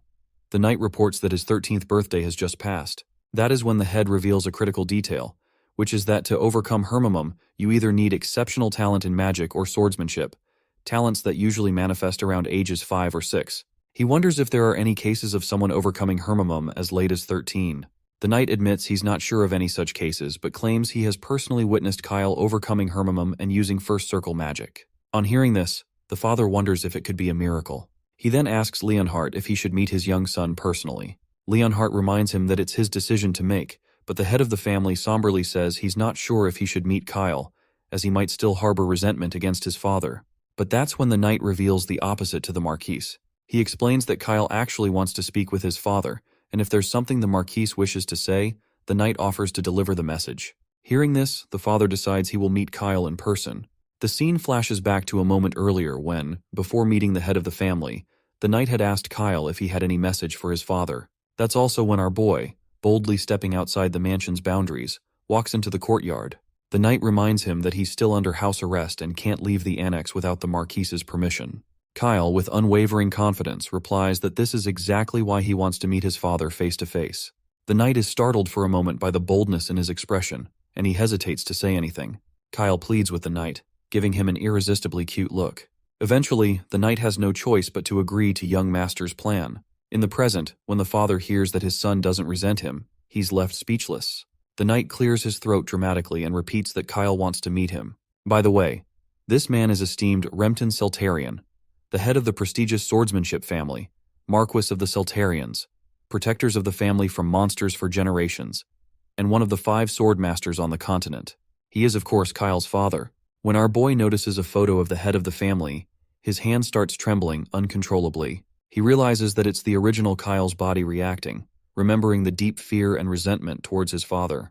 He recalls the harsh days the original owner of this body endured, the fear and apprehension still lingering in him. The constant reminder from his father that he was a good-for-nothing son had left him devastated, and those memories now weigh on Kyle's soul. His father never hesitated to remind him of his worthlessness. Letting out a sigh, our boy reflects on how the recent memories of the original Kyle have now become his memories too. Since Lee Hyun-woo and original Kyle's souls have merged through possession, the pressure and pain that the previous owner once felt are now fully transmitted to him as well. But that's precisely why our boy intends to change. He's determined to show everyone that the Kyle of old, the scared, broken boy, is gone. As part of this body now, he promises to prove Kyle's true worth to the world and to himself. When he finally stands face to face with the Marquis, the man starts off the conversation by asking if he has something to say. Kyle responds with a crisp, loud voice saying, "Yes, Marquis." The Marquis remains silent for a moment, noticing how boldly his son addresses him as Marquis instead of father. It makes him wonder why this brat actually wants to meet him. He then points out that Kyle had been given clear instructions not to leave his room without permission. Recently, though, he acknowledges that Kyle was allowed access to the library for studying, so he warns his son that if he dares cause any more trouble, this time it won't end with just confinement. He asks Kyle if he understands what that means. Kyle begins to tremble instinctively at his father's stern voice and can't help but feel the weight of the past. He points out that there's no trust between him and his son, though he admits it's understandable given how much trouble the original owner of his body caused. He then gets curious about his father's strength as one of the 5 swordmasters, so he tries to assess his stats using his system. However, the system fails, unable to provide information on such a high-ranking opponent. Realizing he can't rely on the system info, he decides to negotiate instead. He calmly explains to his father that the reason he formally requested an interview through Leonhardt was precisely to avoid leaving his room without permission. The Marquis perks up, impressed by how efficiently his son has countered him. He can't help but remark how Kyle is now speaking like an adult, just as the rumors suggested. Kyle then acknowledges his past behavior and admits he caused a lot of trouble and annoyance with his childish actions. He completely owns up to all the foolishness of the past, and with a respectful bow, he sincerely expresses his regret. He promises to change for the better. The father is utterly baffled by the drastic change in his son's behavior. How could a brat like Kyle even think of apologizing? He's astonished that a child who used to blame others and get irritated every day is now saying something like this. While our boy decides to speak once again, his father anxiously braces himself for what might come next. Kyle then drops a bombshell that he wants to make a deal with him. Curious, the Marquis asks what kind of deal Kyle has in mind. Our boy first of all reminds his father that he must have already received a report from Leonhardt about him overcoming his Hermamum illness. The father confirms he has heard of it but finds it hard to believe such a miraculous thing could actually happen. Kyle insists it's true. To prove his point, he conjures fire in his hand, revealing to his father that he now possesses first circle magic abilities. The father is completely blown away once again. He didn't really believe Leonhardt's words, but seeing Kyle's magic abilities firsthand leaves him at a loss for words. He confirms he can see the mana flowing inside Kyle's body. Our boy also claims that it's true and that he'll only get stronger with time. Mages who overcome Hermamum are known for their exceptional potential. Kyle adds that it took him only a few days to reach the first circle through self-study, and a mage of this level is said to be as valuable as an entire knight order. He acknowledges that the Seltarian family is famous for its swordsmanship, but having top-notch magic among the direct descendants would be a great addition. He suggests that if the family supports his growth as a mage, he'll keep honing his skills and contribute significantly. He hopes to become a great asset and help the Seltarian Marquis stand out with both swordsmanship and magic, elevating their family's status in the country. Kyle wraps up by asking his father for his thoughts on the proposal. He reminds him that this is a deal that benefits both the family and himself, and requests that his father consider investing in him as a capable talent. After putting his father in a tight spot with his proposal, Kyle also reflects on life's give-and-take nature. He knows the best way to gain favor is to show what you can offer in return. The Seltarian family values its honor and benefit above all, and just showing family blood won't persuade his father. The previous Kyle tried to gain attention through trouble, but those methods only backfired. But our boy is way wiser than the previous Kyle, and he understands that aligning mutual interests can bridge even the toughest relationships. Meanwhile, the father is at a loss for words. He's left wondering if this is really the same Kyle he knew, as he seems so different from the child he once was. Kyle once again asked his dad to support him and help nurture his talent. Of course, this sudden change in his son's behavior has officially boggled his father's mind, and he's not even sure how to respond. He keeps wondering if this is really the same child he knew. The way Kyle speaks so efficiently and negotiates so well was something his dad never expected from him. Achieving what you want through negotiation and learning to use power and authority is a crucial skill for aristocratic children. It's hard to believe that the kid who used to throw tantrums is now saying things like this. The child he once thought was a failure and had neglected has shown remarkable growth. Eventually, he decides to recognize Kyle as a valuable asset to the Celteron family. Not surprisingly, the son is momentarily startled when his father agrees right away. The man then also promises he'll provide all the necessary funds and magic stones for his studies, and tells his son to make sure he shows his worth. Kyle smiles in response and assures his dad that he'll live up to his expectations. A few days later, we see the surprised faces of both Leonhardt and Erciel. Apparently, they're standing in the new magic workshop that Kyle has acquired to nurture his magic. He looks quite pleased and proudly asks for their opinions. He explains how he's reinforced the entire place with barrier magic artifacts, equipped it with tools for making potions and artifacts, and he is also glad that there won't be any holes in the walls now. Leonhardt was the first to react, and he clearly looks fascinated by the fact that Kyle managed to afford all this, given how expensive it must be. That's when our boy realized he had forgotten to mention that this was all funded by his dad.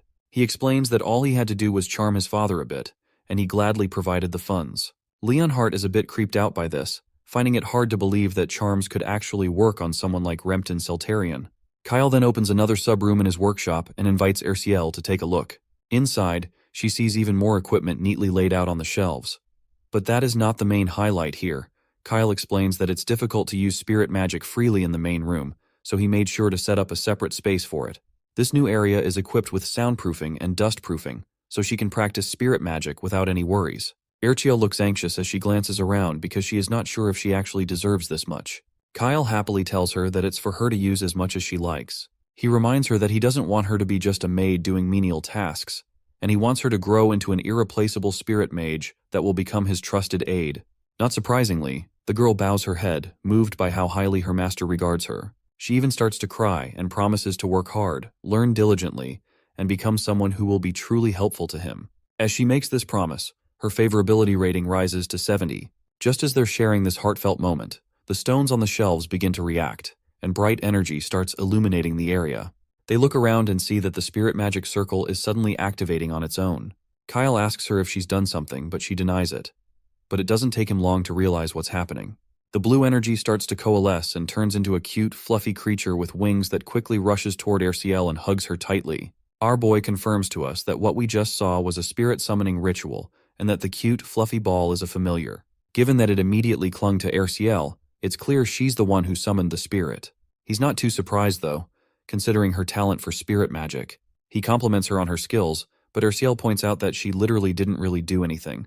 Kyle in response explains that spirit magic is different from casting spells or reciting incantations. It involves feeling the spirit's energy in nature and connecting with it through the soul. When her emotions were heightened, the spirit stones in his workshop responded and summoned the spirit for her. He then tells her to look at the shelves, where all the spirit stones that were previously there are now gone. Erciel is bewildered to see that it's true and feels a bit uneasy about it. But the boy reassures her that it's fine, as they were meant to be used anyway. As the spirit clings to the girl, Kyle reflects on how he didn't expect her to summon a spirit so quickly. He's quite curious about what kind of spirit this is. When he tries to use his system to examine it, the system reveals that it's a high-ranking spirit and can't be identified with insight. He then directly asks her what kind of spirit it is. Erciel chats with the little furball and responds that the spirit is known as Ashiris, an ancient spirit of light. Kyle is shocked by the revelation, and he finds it hard to believe that this chubby little spirit is actually the legendary ancient spirit of light. Well, it seems like he might have annoyed the spirit by calling it chubby. Apparently, ancient spirits are so rare that even top-level spirit mages might only manage to summon one after pouring all their spirit stones into the process and spending days and nights on it. The fact that Erciel was able to summon this spirit in one shot is absolutely mind-boggling. What is more fascinating that she was able to summon the spirit unconsciously. Meanwhile, the spirit is still fuming about being called chubby and starts pinching our boy relentlessly. Erciel then quickly explains that this isn't the spirit's true form, and if it reverts to its normal form, the entire mansion might collapse. The bird finally stops pinching Kyle. Erciel then reveals that the spirit wants to be friends with her. Kyle quickly realizes that the spirit must be suggesting they form a contract since it was summoned by Erciel.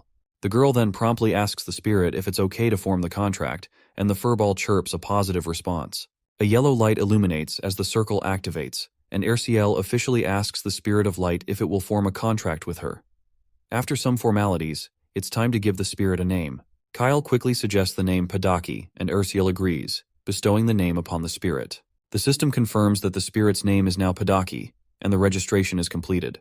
The little furball quickly flies over to its master, and Erciel states that she looks forward to working with Padaki starting today. The spirit chirps a positive response once again. As they share a moment of affection, Kyle reflects on how well his talent discovery project is going. A few days pass, and we see our boy catching up with his older brother, Adolf. The big bro starts off the conversation by apologizing, saying he did not give much attention to his little brother lately as his older brother. Kyle remains modest and replies that it's nothing, as he should have sought out his brother first. It's clear they're not just exchanging brotherly affection, as there's a thick tension between them. Erciel serves tea to Adolf and quickly walks away. As she leaves, Adolf watches her with a purposeful gaze and quickly recognizes her as the slave Kyle had bought from the market. He can't help but comment on how beautiful she looks for a maid. Our boy responds that his main intention was simply to get a maid. His brother then asks if he can take Erciel with him. As soon as these foul words fall into Kyle's ears, he is unable to take another sip of his tea and remains silent, inwardly calling his brother trash. However, he keeps his composure and politely asks if there's no other child he would prefer instead. He starts pretending as if he is romantically interested in Erciel as well, because this is the only way he can avoid offending his evil brother. Adolf takes the bait and quickly dismisses the idea, claiming he's not the type to steal a girl from his younger brother. We then hear Adolf's thoughts as well, and the reason he's avoiding taking the maid is clear, which is that he can't afford to make an enemy of his younger brother just yet by snatching away his girl. Besides, he's heard rumors that Kyle is not that troublemaker brat anymore. But seeing him with women at such a young age only confirms to Adolf that Kyle is likely heading down a dark path. For Adolf, this makes it even easier to lead his brother further into the shadows. Adolf then begins teasing him, saying that if he had known his young brother was such an interesting young man, he would have tried to get closer sooner. He points out how much Kyle has improved, to which our boy simply agrees, mentioning that daily life has no major issues now. His hermamum isn't fully recovered yet, but it's gradually getting better. Looks like the big bro was not expecting to hear this, and he promptly asks if he is actually recovering. Kyle explains that it's a long-term illness, so it's difficult to cure all at once, but it's improving step by step. He then shows his brother some magic, telling him it's a spell he created that's about 1.5 times more powerful than regular magic. He asks Adolf what he thinks about it. Well, the big bro is quite impressed to see that Kyle can create spells as well. What shocks him is that Kyle is learning magic rapidly, even though he has not fully recovered from his illness. He begins to worry that our boy might become an obstacle to the heir's succession. He also can't help but to notice that Kyle's attitude has suddenly changed, as if he's becoming a different person. His magical skills are growing day by day as well. He wants to be cautious, but at the end, he just thinks of Kyle as a 12-year-old kid, so there is nothing to be so cautious about. He then decides to manipulate his junior brother for his advantage, and, if he becomes useless, Adolf simply plans to discard him as trash. So he directly asks Kyle if he might be interested in joining his faction. The invitation surprises Kyle, leaving him unsure of how to respond. A heavy silence descends as Adolf eagerly waits for his reply. Kyle then smiles purposefully, as if he's figured out his answer. Adolf decides to inform their father about the situation, and Kyle thanks him for handling it. Afterwards, as Big Bro prepares to leave, he opens the door with a creak, and Leonhardt, standing outside, hears the sound and promptly pays respects to Adolf. Adolf then recalls that Leonhardt is another obstacle in his path. This knight isn't an easy opponent, as despite any temptations, he hasn't switched sides. He then throws a jab at Leonhardt, remarking how it's quite a sight that the knight has been reduced to guarding a snot-nosed brat. With that, Adolf walks away with his escort. Afterwards, the knight simply turns around and enters the room, where he finds Kyle still enjoying some refreshing tea. Our boy then happily informs his knight that brother Adolf asked him to join the subjugation squad. He further explains that his role will involve working with Baron Jerome, a close aide to Adolf's 5th Legion. This mission will likely serve as a test of loyalty to the brothers, and presents an opportunity to earn merit and gain recognition for the family. Leonhardt is surprised by the news and quickly says that if Kyle is joining the subjugation squad, he wants to go as well. However, our boy turns him down, explaining that having a knight there would put brother Adolf on guard, and he wants to earn his big brother's trust on his own, and can't have someone from their father's side with him. Leonhardt points out that the mission is dangerous, but Kyle explains that brother Adolf won't easily trust him.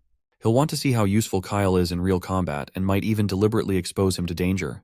My guy then flicks his fingers, and fire begins burning in the palm of his hands. He reassures his knight that he's learned a few tricks to protect himself, so he's not too worried. He adds that he won't reveal all his abilities during the mission, and then asks Leonhardt if he's ever heard of ogre perfumes. Before we can get more details on that, the scene transitions to the green countryside, where soldiers have set up camp in the woods. Apparently, we are in the south of Traston territory, known for its monster-infested forest. The Celteron family regularly sends subjugation squads to clear the monsters there, and as expected, Kyle is part of this team. In the camp, a thin mustached man introduces himself as Baron Jerome, the partner of our boy, and they will be working side by side for this subjugation mission. Our boy smiles back at the man and mentions that it's his first time in real combat, so he is looking forward to working together with someone experienced as Baron. The man reciprocates with the gesture and promises to protect him no matter what. However, while Baron appears supportive on the surface, our boy senses something off. The man has a negative affinity score of 40, which isn't a great sign. It's unclear what our boy might have done to upset him in the past, but he decides to stay cautious. Baron then decided to head out to prepare for the upcoming tasks. As our boy walks away, Baron reflects that Kyle is just a circle mage, new and inexperienced. Baron decides to keep an eye on him, assessing his skills and ensuring his safety. After all, what trouble could a recently bedridden kid possibly cause? After a while, we see these little goblins are being taken down by our boy's magical prowess. The soldiers standing on the sidelines can't help but praise our boy for his impressive skills. As he takes down goblins left and right, his affinity continues to rise. With a snap of his fingers, the other horde of goblins is set ablaze. The knights around him clap and cheer for his performance, and Kyle could not help but bask in the glory. Baron showers him with praise, declaring him incredible, and points out that this subjugation battle has been the easiest they've ever experienced. Right at that moment, Baron's affinity jumps from -40 to +50 almost instantly. This unexpected development fascinates Kyle, because he's never seen anyone so easy to handle. The soldiers, on the other hand, keep their happy dance going, and Baron is confident that Brother Adolf will be pleased to hear about Kyle's performance. This puts a smile on our boy's face since his first plan has already been secured, and it's now time to move on to part 2. As the night falls, everyone gathers back at the camp for a booze-filled celebration of their easy, stress-free victory. Kyle downplays his role, saying there's nothing to congratulate him for, but Baron insists on acknowledging his incredible magical skills. The other soldiers agree, admitting they initially misunderstood their young lord. They point out how he's still so young and had been living in the mansion, leading them to believe he would struggle with both combat and camping. Their expectations are completely upended when not only does Kyle bravely participate in the battle, but he also doesn't complain about the rough camping conditions. In fact, he proves to be quite mature for his age. When asked about it, our boy explains that since his brother Adolf must have dealt with these challenges during monster subjugations, he felt he should also act brave and mature, just like his big bro Adolf. Everyone is deeply moved by his words, and some even tear up at the thought of Kyle's admiration for brother Adolf. It seems our boy's strategy worked perfectly. The soldiers quickly agree to report back to brother Adolf about the insane performance, and they are quite eager to inform Adolf about how much his young brother likes him. The favorability also rises up to 60 as everyone feels a warm appreciation for him. As midnight approaches and all the soldiers are deep in sleep, Kyle decides to take a quick look around before heading to bed. The patrolling guard requests him not to go too far, and with that, our boy promptly leaves. Kyle is actually pleased that these bunch of stupid heads don't suspect him of anything just because they see him as a kid. He also reflects on how most of the knights have fallen asleep after celebrating their victory all night. There are a few guards still on duty, but they don't seem to be much of a threat. At that moment, he pulls out a bottle of perfume. It turns out to be ogre perfume, which can summon ogres within a 10-kilometer radius. He used to farm experience with these in the game, so he's familiar with its effects. The scene transitions back a bit to when Kyle first mentioned ogre perfume in front of Leonhardt. The knight quickly confirms that he's never heard of it before. In response, Kyle says that if no one knows about this, then he must be the first creator of it, which also confirms the fact that the recipe for ogre perfume isn't known in this world yet. He explains that it's a perfume that summons ogres within its radius, with the quality determining how large the radius is. Leonhardt reminds him that the goal of the subjugation squad is to tackle a goblin den, and ogres are high-level monsters, so the squad will struggle against them. Kyle confirms that this is exactly what he's aiming for. He points out that there are 12 high-level expert knights in the subjugation squad, so while goblins would be manageable, ogres are a different story. Furthermore, the rest of the soldiers in the 5th Legion are just a bunch of rabble, despite being called a knight squad. Their loyalty to Adolf is unquestionable, but their individual skills are lacking. Apparently, this legion is made up entirely of street criminals whom Adolf brainwashed with dark powers. The powerful brainwashing turned them into fanatics, allowing Adolf to not only expand his influence, but also to demonstrate his control over even the most hopeless individuals. They are now loyally controlled, and if Adolf were to give a command during the succession ceremony, a tragedy would likely unfold, with his knights willing to go to any extreme for him. Even street thugs are part of this estate, and the brainwashed high-level knights are particularly troublesome. To mitigate the risk of such loyalty turning against him, our boy plans to reduce the 5th Legion's strength as much as possible before the succession ceremony. Starting with the 12 high-level expert knights, he intends for them to die heroically fighting the ogres. Kyle's role is to survive this deadly battle and return with the achievement of subjugating the ogres, thereby securing his position and demonstrating his own value. As the aroma from the ogre perfume spreads across the countryside, the ogres are drawn to it, and soon after, the camp is under attack. The soldiers are thrown into confusion, unsure of what's happening. One of the high-ranked knights tries to reassure his comrades, telling them not to falter because it's just a mere ogre. However, their confidence is shattered when the same knight is crushed like a tomato under the giant hand of an ogre. The soldiers tremble and recoil in fear, realizing that if a high-level knight can be defeated so easily, they stand no chance against these monsters. That's when Kyle jumps into the scene, urging everyone to pull themselves together. He scolds them for cowering, reminding them that prestigious Celtarian knights don't behave that way. He further stresses that if they retreat, the ogres will invade their territory, so they must stop the ogres here, no matter the cost. At that moment, Baron Jerome arrives on horseback, relieved to see that our boy is alive and safe. He tells Kyle to make his escape while he takes care of the monster, emphasizing that his safety is the top priority for him. But our boy firmly declares that he won't run. He makes it clear that he will stay and fight with everyone until the end, because he can't face Brother Adolf if he abandons his followers and runs away alone. He asks the thin mustache if there's anything wrong with his decision. Baron is quite touched by the bravery our boy is showing, and looks back at him with admiration. That's when Kyle casts a spell, giving Baron an extra boost.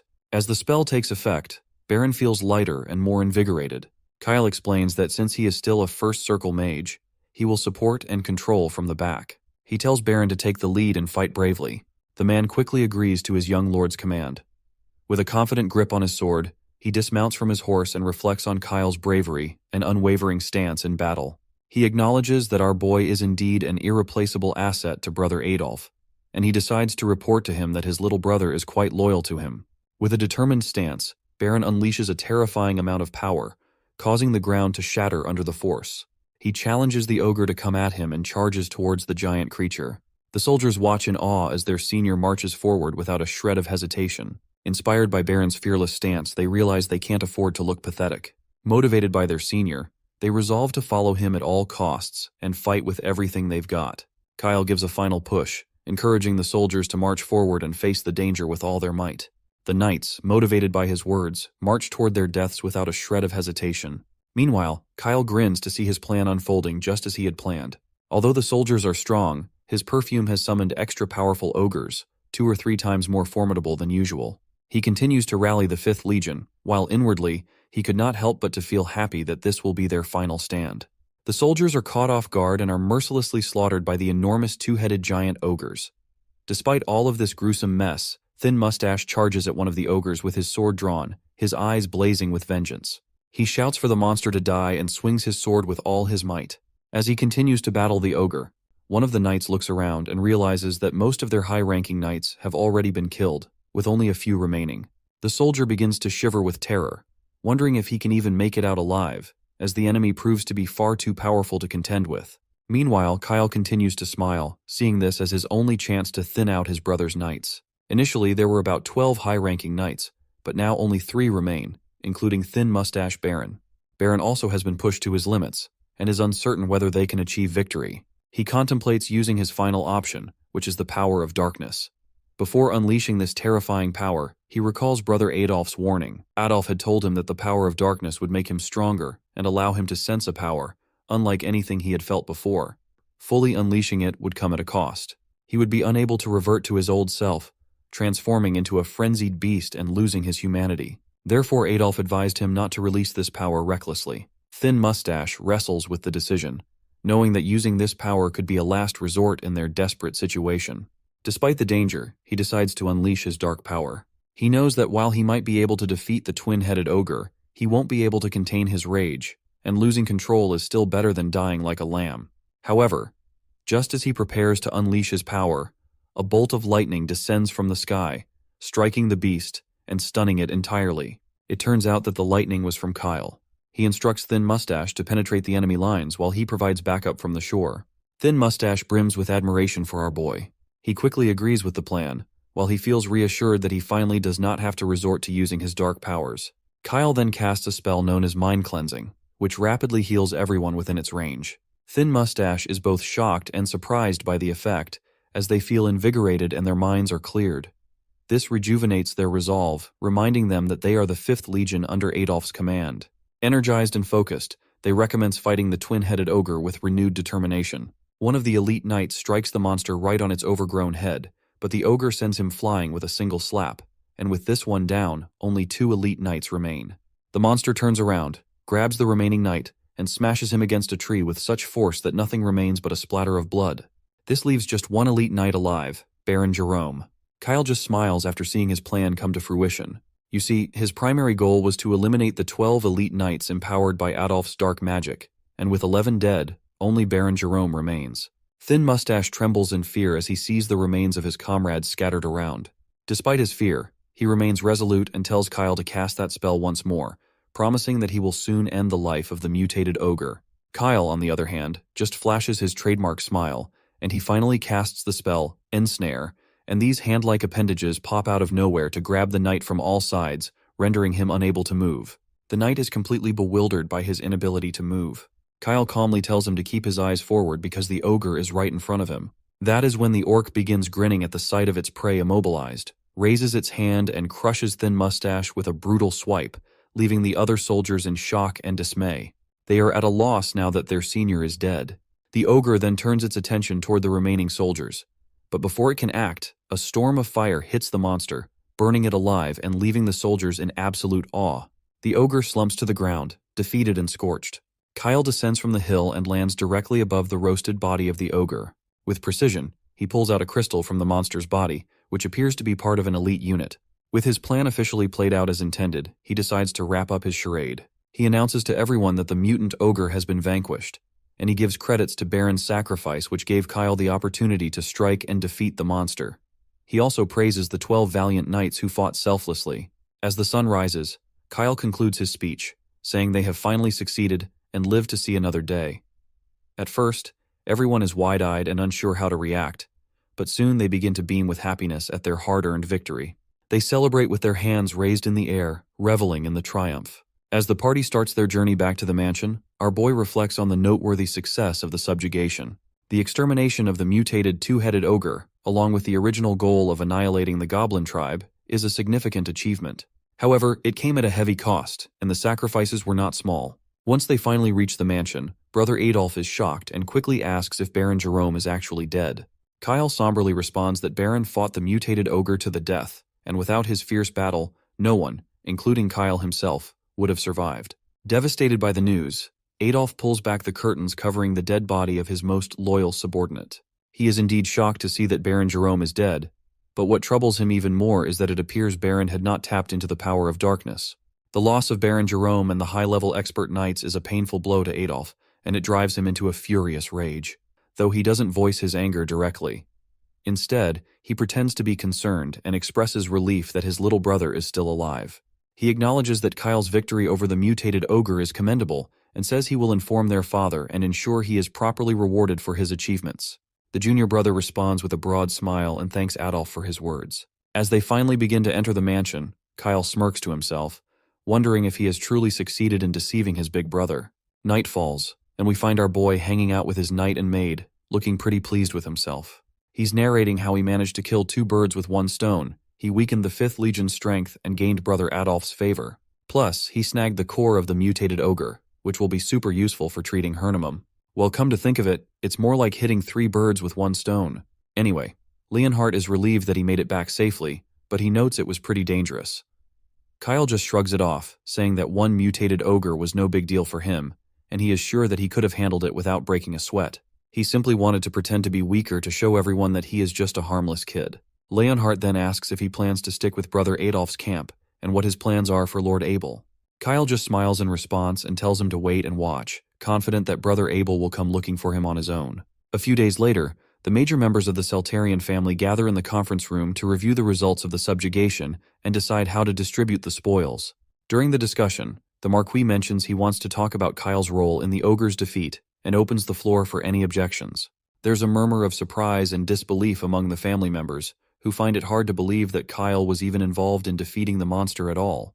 On the other hand, Adolf sits with a smug smile, already plotting to keep Kyle firmly on his side. One of the members in the conference room finally raises their hand, pointing out that Kyle's supposed significant role in the hunting party sounds like a bit of a stretch. This critic is Baron Hemmington, a rather portly figure known for his bluntness. The Marquis asks for clarification, and Baron Hemmington responds that while it's well known how much the Marquis adores his youngest son and often praises him, the reality is that Kyle is just a first-circle magician, essentially an apprentice new to magic. Considering the trouble our boy has caused in the past, Hemmington argues that merely participating in the subjugation and returning safely doesn't warrant credit for the monster's defeat. It's hard to believe that someone could mature so quickly overnight and play such a pivotal role. He also goes on to highlight that Kyle has always been a troublesome child up until now. The other family members seem to nod along, clearly worried about what kind of mischief Kyle might be cooking up now. Kyle, meanwhile, is somewhat fascinated by the fact that these loudmouths have no qualms about speaking ill of him right in his presence. It seems the original Kyle is living up to his reputation as a troublesome kid, which isn't too surprising. At that moment, Kyle himself decides to speak up. He addresses the Baron directly, pointing out that he was present when the mutated ogres were rampaging, and simply surviving and witnessing such an event is an achievement in itself. He urges the Baron to reconsider his opinion, emphasizing that only someone who has faced a monster like that firsthand can truly understand the true terror.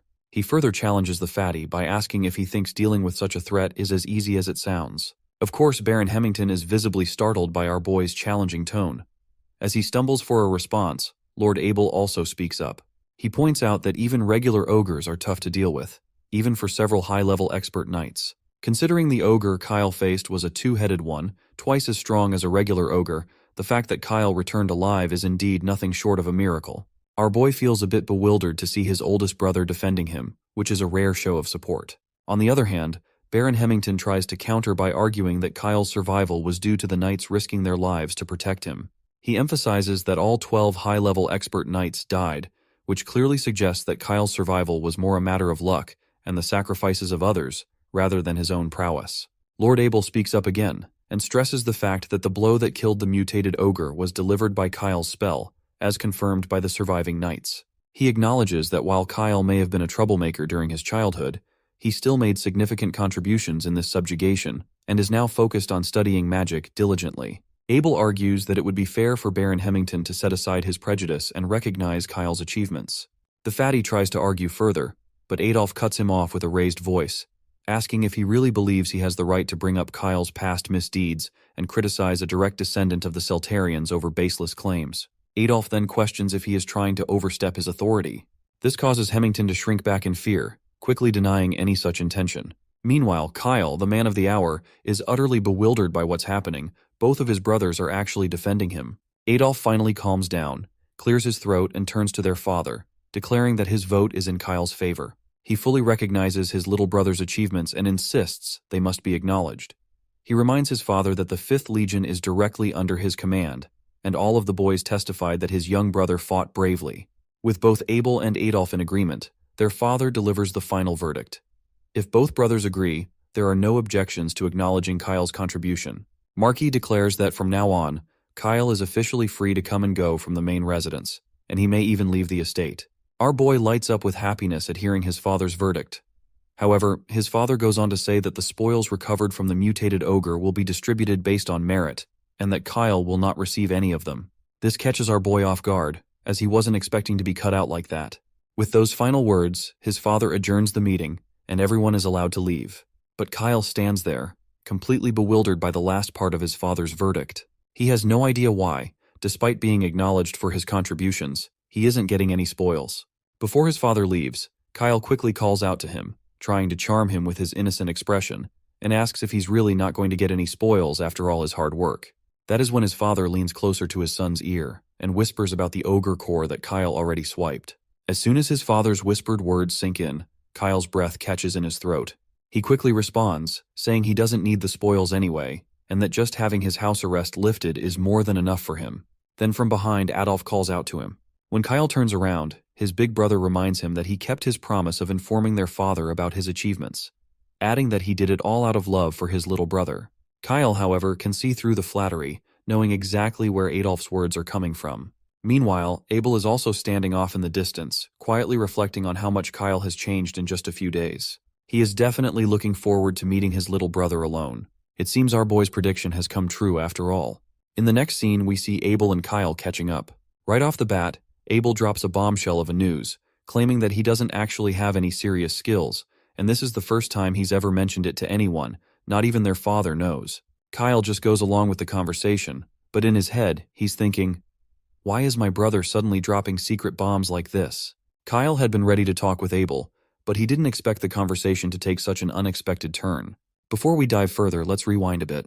Right after the meeting ended, Abel approached our boy and personally gave props for the hard work he put into this subjugation.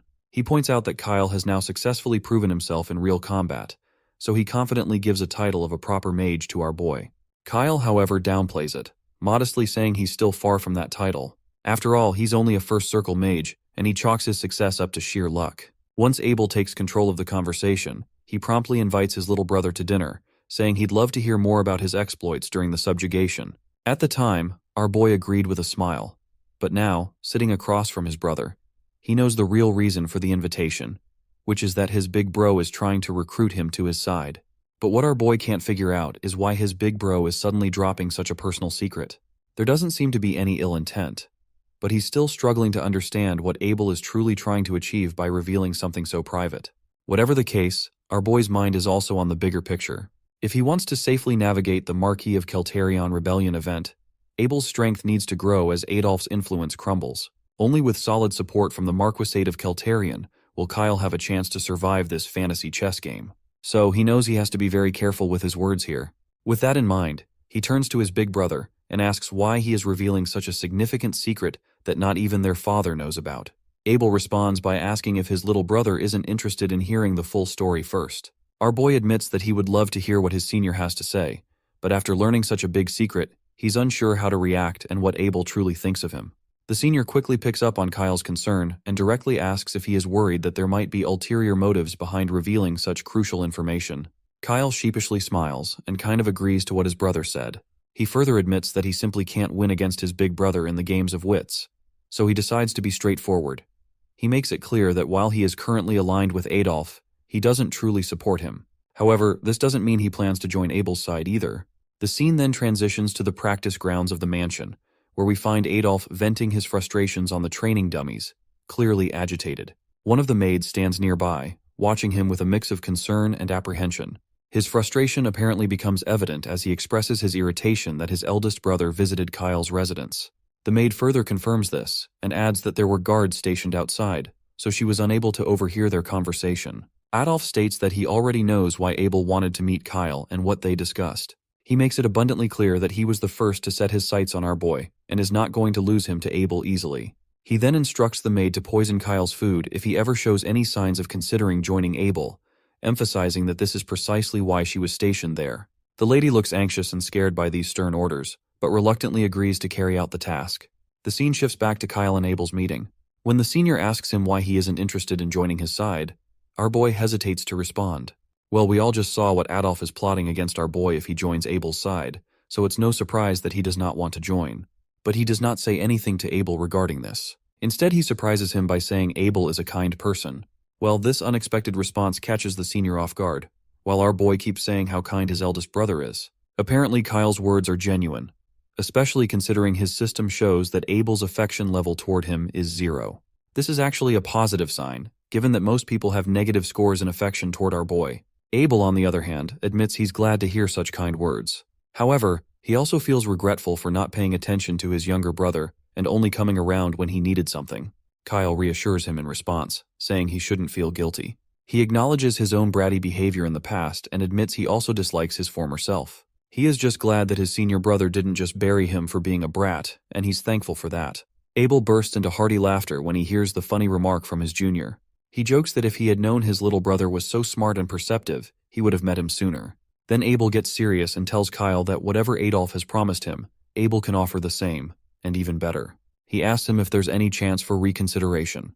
Our boy finally speaks up, saying that if he joins Adolf, he's sure Abel wouldn't hold a grudge. But if he joins Abel instead, Adolf would be ruthless and might even kill him. He further explains that Adolf is genuinely merciless and would go to any lengths to eliminate him if he becomes a hindrance. He adds that he just barely got through a trial and, as a first circle mage, isn't strong enough to defend himself. If Adolf decides to target him, our boy doubts he'd stand a chance. Abel remains quiet upon hearing this extreme evaluation. He notes that our boy is the only family member who has ever expressed such a strong opinion about Adolf. When Kyle asks if he agrees with this assessment, Abel simply nods in confirmation. Before diving deeper into the conversation, Abel finally reveals that his seemingly insignificant skill is actually a keen intuition. He explains that since childhood, he's always had a nagging feeling when something bad was about to happen. This intuition has helped him avoid dangerous situations. However, as they approach the succession ceremony, these ominous feelings have intensified, especially concerning Adolf, who is giving off some seriously dangerous vibes. Abel admits, though, that he doesn't have concrete proof to confirm any ill intentions from Adolf, so he can't be entirely sure. This revelation kind of fascinates our boy. He starts wondering if Abel is actually aware of what's happening around him. What's surprising is that this level of insight should be just a low-level foresight, but Abel also seems to sense dark energy, and he never had that ability in the game. It makes him question what's going on. Could it be that since he entered this game world just as Kyle developed new abilities, other NPCs might have also changed? He remembers how Arshiel, who was supposed to be a minor character, has developed an innate talent for spirit magic. Anyway, Abel speaks up again, saying that even though Adolf is his younger brother and second in line for the Marquisate, their father doesn't think he'll cross any dangerous lines, even if he gets a bit extreme. Abel's just trying to stay cautious because of this ominous feeling he has about Adolf. He admits that this much isn't enough to convince others, which is why he's kept it a secret. Our boy points out that if brother Adolf becomes the successor of the Marquis of Seltarian, the whole place will fall into chaos, and none of them will be safe. Abel seems to get the logic behind this, so he asks Kyle if he really has a plan. Our boy finally reveals that he's going to pretend to be on Adolf's side for now, keep an eye on his movements, and act like a loyal follower to make him drop his guard. Then, he'll take his chance. Abel then highlights that this does not look as simple as it sounds. Kyle explains that's exactly why he needs help, and asks his senior brother if he'd be willing to support him. Abel is momentarily surprised but quickly recovers, and chuckles while saying how he can refuse his adorable little brother's request like that. He agrees to support Kyle from the shadows. With that settled, our guy says he has one favor to ask. But before we can hear about that favor, the scene transitions to give us a look at the mansion. A few days have passed since the conversation with his brother. Inside Kyle's room, we see a pile of platinum coins. Leonhardt gasps in shock as he claims that just one of these coins is worth several times his monthly salary. He asks Kyle how he managed to get so much money. Our boy cheekily replies that he stole it from his older brother. The knight is shocked and asks if he stole it from Abel. Kyle responds positively, and the scene flashes back to the past. There, we see Kyle asking his brother for a large sum of money. Abel, without hesitation, asks how much he needs and promises to prepare the money right away, saying it's just a little gift for his younger brother, so he does not need to pay for it. In the present, our boy happily reveals that he had no idea his older brother was so generous. Amid all this, Leonhardt also notices a shining ball in the pile of coins and curiously asks his master about it. Kyle explains that it's a personal communication orb that his brother gave him so they can stay in touch. The knight finds this absurd and points out that these orbs are so expensive he could easily buy a mansion with a garden for the same amount. Kyle acknowledges the high value of these items, but corrects his knight that the orb is a simplified version, as it can only be used for direct communication with him. The knight then looks at Kyle, seeing the happiness on his face, and figures that his talks with Lord Abel must have gone well. Kyle confirms that they did go well and that his older brother is truly a good person. He then offers the money to Leonhardt, saying he can keep it as he'll need it sooner. Leonhardt asks what he plans to use all this money for, since they've finished renovating the workshop and recently bought magic and spirit stones, so they shouldn't need more money for a while. Kyle mentions he plans to make more money with this sum, and that it's just his investment capital. In the next scene, we get a vibrant panel showing Ursiel performing spirit magic. As she chants her spell, Padaki begins to glow like a bright sun in the sky, leaving Ursiel bewildered by this unexpected outcome. She had originally intended for her staff to glow, but instead, Padaki responded to her chant. While Padaki snuggles up on Kyle's head, the girl shouts at her to stop climbing onto his head. But our boy reassures her that it's totally fine, and even jokes that it's like having a headlamp. Leonhardt, ever the simplest guy, just facepalms in frustration and quickly asks what they're doing in the dungeon right now. Well, this is kind of a good question, and I also want to know what exactly they are doing here. But our boy remains vague when asked about their activities, simply stating they're in a dungeon because it's a dungeon. Leonhardt, clearly annoyed, demands a clearer answer. He reminds Kyle that they had left the mansion with the intention of visiting the neighboring territory of Enpolum, so he wants to know why they're now in a dungeon. Kyle continues to be evasive, explaining that there's a dungeon on the way to Enpolum, and since they were passing by, they decided to take a quick look. Once again, Leonhardt is frustrated with his master's vague response. He decides to give up on asking and simply states that they should get out of the dungeon since it's not a place to stay for long. Kyle counters, saying that their exploration of the dungeon is just beginning. Leonhardt stubbornly reminds him that it's dangerous. He points out that as they've progressed deeper into the cave, the number of monsters has steadily decreased. This likely means a boss monster resides further inside, as low and mid-level monsters tend to avoid boss territories. Leonhardt reveals that he's managed to handle things up to now, but he's unsure what challenges they might face if they continue. He insists they should turn back while they still can. That's when Kyle makes it clear that they are not turning back because the boss is exactly what they're after. Leonhardt is shocked by his master's revelation and asks if leaving the house under the pretense of going to Enpolum was all just a cover. Kyle responds that it wasn't entirely incorrect, as they do have business in Enpolum. However, he explains that he happened to know there was a dungeon on the way. If he had mentioned from the start that they were going to explore the dungeon, they wouldn't have been able to leave the house alone. Twice as many guards would have followed them. He is sure that his second brother's spies and his older brother's guards would have accompanied him as well, which is not a good thing at all. It would have been impossible to explore the dungeon with such a crowd, and if a fight had broken out among them, everyone would have been caught in the middle. Additionally, there are issues with Ursiel. Since Ursiel is training in spirit magic, which Kyle wants to keep secret, he has only informed his father and doesn't want his brothers to know just yet. Therefore, bringing Padaki out in front of people would be problematic. He then addresses the elephant in the room, revealing that the biggest issue is sharing the loot if they bring more people. But Leonhardt points out that with just the three of them, it's quite reckless. He acknowledges that he might be an upper-ranked expert knight, but Ursiel has only just begun learning spirit magic.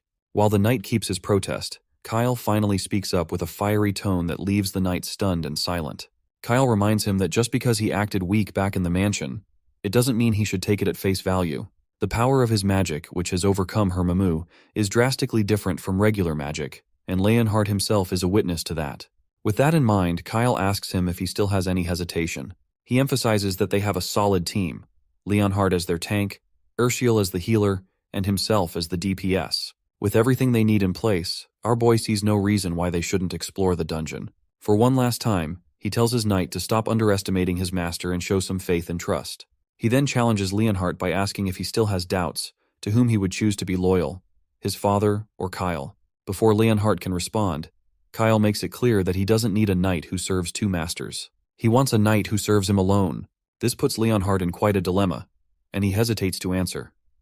Well, our boy understands the hesitation comes from the fact that Leonhardt is only here as per the Marquis's orders to guard his son.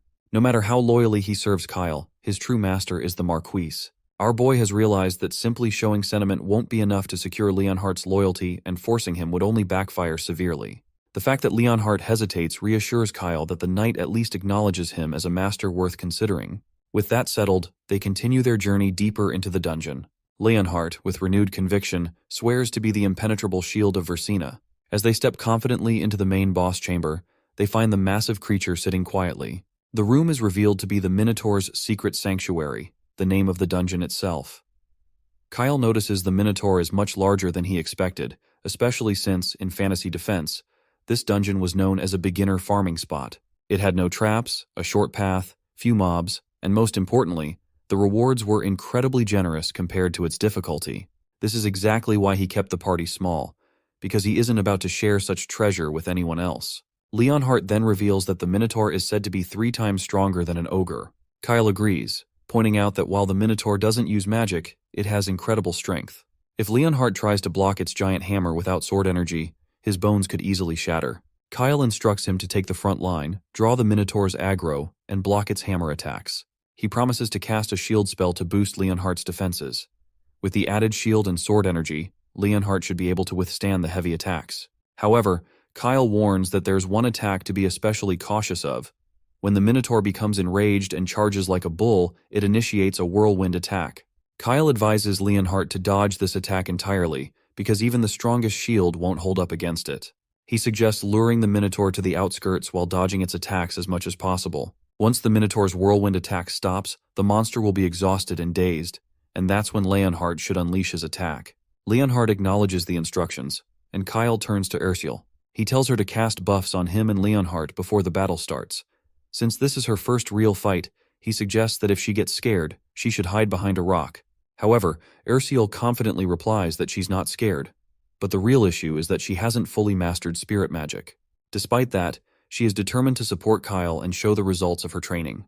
Kyle is quite impressed by her resolve and agrees to let her join the battlefield, but warns her not to overdo it. He advises her to always maintain a safe distance and retreat if she feels like the situation is getting too dangerous. He further explains to her that as the party's healer and buffer, her most important role is not protecting him, but ensuring her own safety. He reminds her that as long as she stays safe, they will have plenty of chances to succeed. In essence, she holds both his and Leonhardt's lives in her hands. Ursula is quite moved to realize how our boy is putting so much faith in her, which makes her blush as she promises to carry out her tasks. Leonhardt, on the other hand, stands quietly and could not help but to notice how much Kyle knows. From the location of this hidden dungeon to the importance of a healer and the specific strategies to defeat the Minotaur, these are things one only learns through actual experience. Leonhardt can't resist asking Kyle directly how he seems so knowledgeable about dungeon raids despite this being his first time entering one. Kyle is caught off guard by his knight's question and struggles to come up with a convincing response. He mentally curses himself for acting like he knows too much, forgetting that he's supposed to be a 13-year-old kid. He realizes that, despite any magical genius he might have, it would be unusual for someone his age to have such extensive knowledge about dungeon raids. Eventually, he comes up with an excuse, claiming he learned some basic tips during the goblin hunt when dealing with the ogre. Leonhardt finds this explanation hard to believe, questioning how Kyle could have learned about the Minotaur's traits and attack patterns from knights who were struggling with ogres. Well, it seems like our boy is not getting anywhere with his lame responses. He's unsure why his knight is pressing so many questions and fears that Leonhardt might be close to discovering that he's not the real Kyle. He imagines a nightmare scenario where Leonhardt stands up in front of everyone and announces that this is not Kyle, but an imposter. Chaos erupts, and our boy can practically hear the crowd cheering as they pummel him with everything they've got. Then he pictures himself all tied up in front of his senior brothers, who are convinced that this brat must be possessed by a demon. They've been suspicious from the start, especially since he's changed so much in just a few days.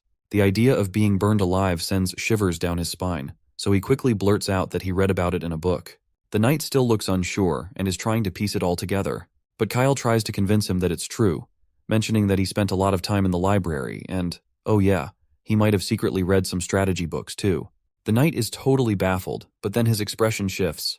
He starts to admire his master again, saying that it all makes sense now. He points out how Kyle's been hitting the library often lately, studying like a man on a mission. He's impressed that his master didn't just learn magic, but also got the hang of monster strategies. Leonhardt is feeling incredibly proud watching his master grow. He's practically buzzing with excitement to report back to the Marquis, sure that he'll be thrilled with his youngest son's progress. Meanwhile, as they chat, Kyle notices his affinity with Leonhardt rising. Whatever the case, it's a small but significant victory for him. After all, he was just about to get screwed, and barely saved himself from getting killed. Later on, we see Ursula in action. She casts a healing spell, and tiny spirits rush to Kyle, instantly beginning their work. Her magic boosts his health and defense by 30%, enhances both his mana and sword energy, and restores lost health while providing automatic healing over time. Our boy can't help but compliment Ursula on how much her spirit magic has improved. It's clear she's gotten a lot better since she first learned it. With that, the trio is finally ready to take on the Minotaur. While the monster is still sleeping, Leonhardt charges in, but the Minotaur wakes up and swings its massive weapon just as Leonhardt is about to strike. After a brief clash, the knight steps back to a safe distance and notices how much more solid and lighter his body feels, thanks to Kyle's shield and Ursula's buffs. The Minotaur, now fully awake and furious, lets out a massive roar. It demands to know who these intruders are and why they dared to disturb its slumber. With a menacing growl, It threatens to smash everyone into pieces if they're here to steal its treasures. But the Minotaur's loud mouth is quickly shut up by Kyle's crystal attack. But it only tickles the beast, which just makes it even more annoyed. Kyle just stands there with a smug grin, letting the Minotaur know that the real party has just begun. He then unleashes his ice lance, but the Minotaur blocks the attack with its massive weapon and growls in irritation. Leonhardt sees his chance and lands a solid slash near the Minotaur's throat, making blood pour out like a leaky shower. Kyle is totally pumped to see his knight in action and could not help but admire how badass his knight looks. Our boy then cheekily tells the Minotaur that Leonhardt is far more capable than he realizes. The Minotaur grows even more annoyed to hear this and lifts its giant weapon to crush Leonhardt, but Kyle uses Stone Shield just in time to block the attack. The poor knight, on the other hand, trembles under the Minotaur's massive weapon, thinking he was just a hair's breadth away from having his bones crushed. He's thankful Kyle used the shield spell at the perfect moment. Otherwise, his arms would have been shattered beyond repair. What really blows his mind is Kyle's ability to predict every move and cast spells at just the right moment, seamlessly leading the battle. Kyle's battlefield instincts and spellcasting are top-notch, and he's everything under control. Our boy then casts another spell that strangles the Minotaur, making it unable to move. He follows this up with a barrage of light bullets that hit the monster's overgrown body. The Minotaur roars in agony from the sizzling hot shots, while Kyle stands there like a total gigachad. Both Urshiel and Leonhardt are left utterly bewildered by his incredible display of skill. Even the Minotaur can't help but give a nod to Kyle's mad skills. He's seriously impressed that a mere human has pushed him this far. But don't get it twisted. He's still got a grudge against humans and views them as nothing more than ants. He decides it's time to show who's boss and starts preparing his ultimate attack, the Whirlwind.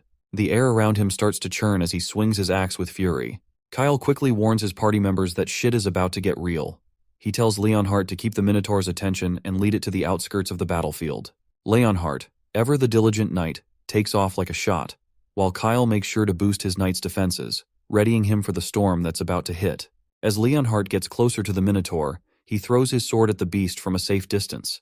The Minotaur roars in anger, his rage reaching new heights as he charges after Leonhardt, who runs toward the outskirts, exactly as they planned. It's a high-stakes game of cat and mouse, with Kyle and his team playing their parts to perfection. Our boy starts a countdown from 30, and as he does, we flash back to his earlier advice to Leonhardt, which is to avoid the Minotaur's whirlwind attack and not face it head-on. After such a massive ability, the Minotaur would be exhausted and need a moment to catch its breath, and that's when they can strike back. Back in the present, there are only 5 seconds left before the Minotaur exhausts itself. Those 5 seconds feel like an eternity, as the monster almost brings its giant weapon crashing down on Leonhardt. Just as the final second ticks away, Leonhardt narrowly dodges the attack, escaping by a hair's breadth. He's absolutely terrified, amazed at how close he came to being hit by that massive weapon. Though he is also glad that his close call paid off, he's left wondering if it was all just a coincidence, or if Kyle had timed it perfectly from the start. Our boy then quickly uses another spell, summoning ice crystals that show the full extent of his magic's power.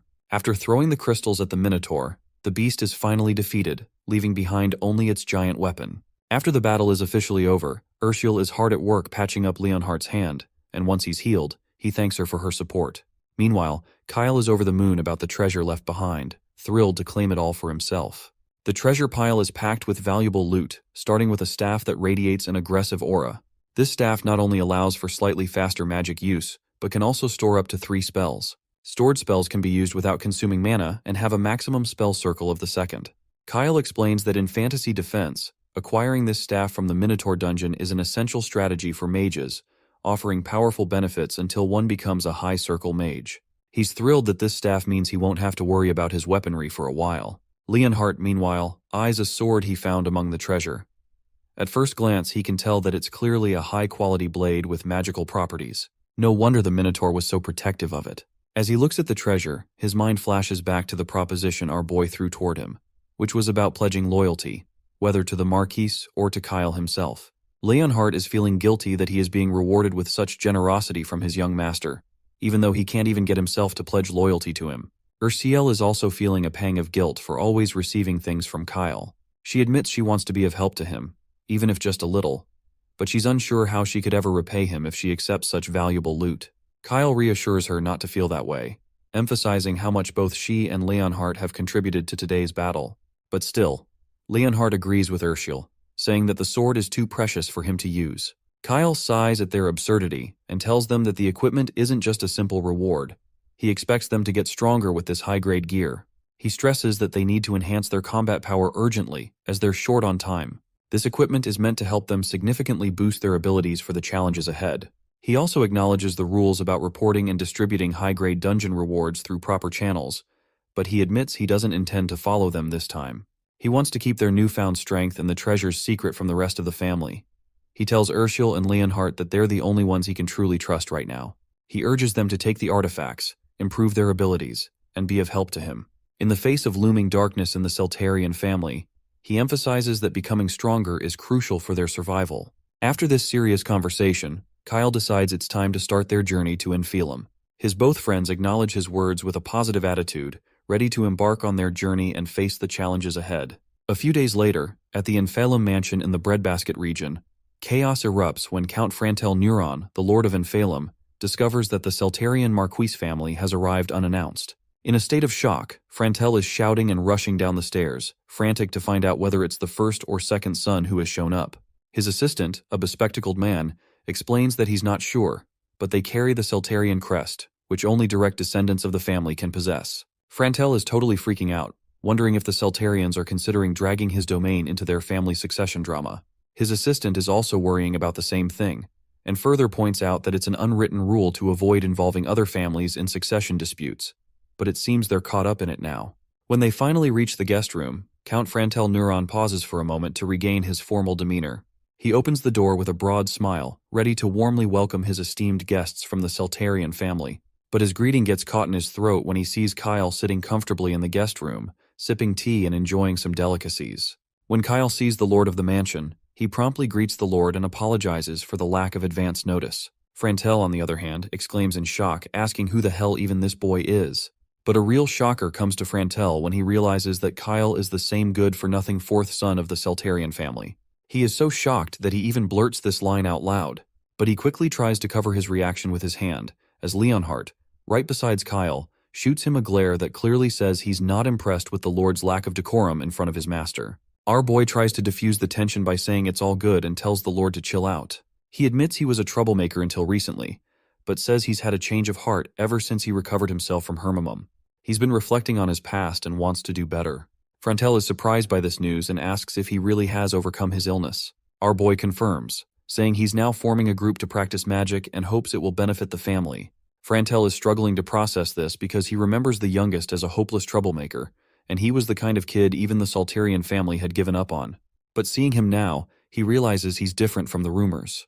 His eyes show no sign of confusion. He is also polite, and his posture is impeccable. Not to mention, our boy even has the admirable intention of helping the family, which leads Frantel to believe that the bad rumors he had heard about him must have been false. He beams with happiness as he realizes that Kyle is actually a good guy, contrary to what the rumors say. He then points out how proud our boy's father must be with his youngest son. And the reason for his father's happiness is that in generations of swordsmen, our boy is the only one who's managed to produce magic, making the future of the Seltarian Marquis family look incredibly bright. With the pleasantries aside, Frantel gets back to business. He's certain that Kyle didn't come all the way to Enfelrum just for a casual visit, so he asks what brings him to town. Kyle smirks at first, apologizes for the unannounced visit, and explains that the Marquis family is in a sensitive situation regarding a succession issue.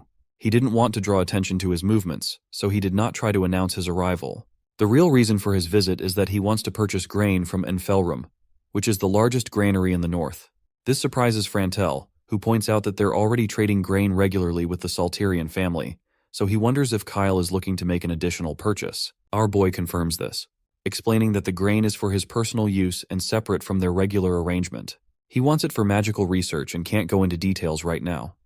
He also mentions that this won't be a one-time deal, because he plans to continue buying regularly in the future.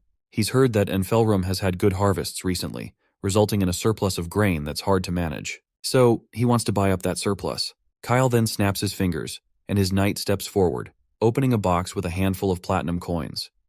Even though the number of coins is small, Frantel and his assistant are blown away. Their jaws drop as they try to wrap their heads around how this young man has such a fortune. Frantel quickly gathers himself and says that selling the old grain shouldn't be a problem, as they do have excess stock. He acknowledges that magical research is confidential, so he won't pry into his work. Kyle smiles back, glad to be working with Frantel. However, the Lord is curious and asks how a young person like our boy came by such a substantial amount of money. Transactions with unclear funding sources could lead to trouble, especially with such a young buyer. Our boy reassures him, saying that the money is a gift from his brother. When Frantel asks if he means Abel, Kyle confirms he does, saying Abel is the only person he would call his oldest brother. Of course, this only makes Frantel even happier and more inclined to trust Kyle.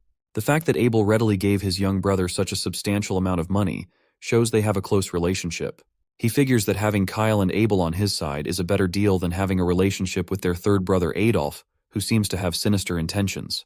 With that in mind, he says that if Abel is vouching for Kyle, he's willing to trust him too. Once our boy secures Frantel's trust, he starts the negotiations. He offers 4 silver coins per sack instead of the 7 silver coins Frantel initially demanded.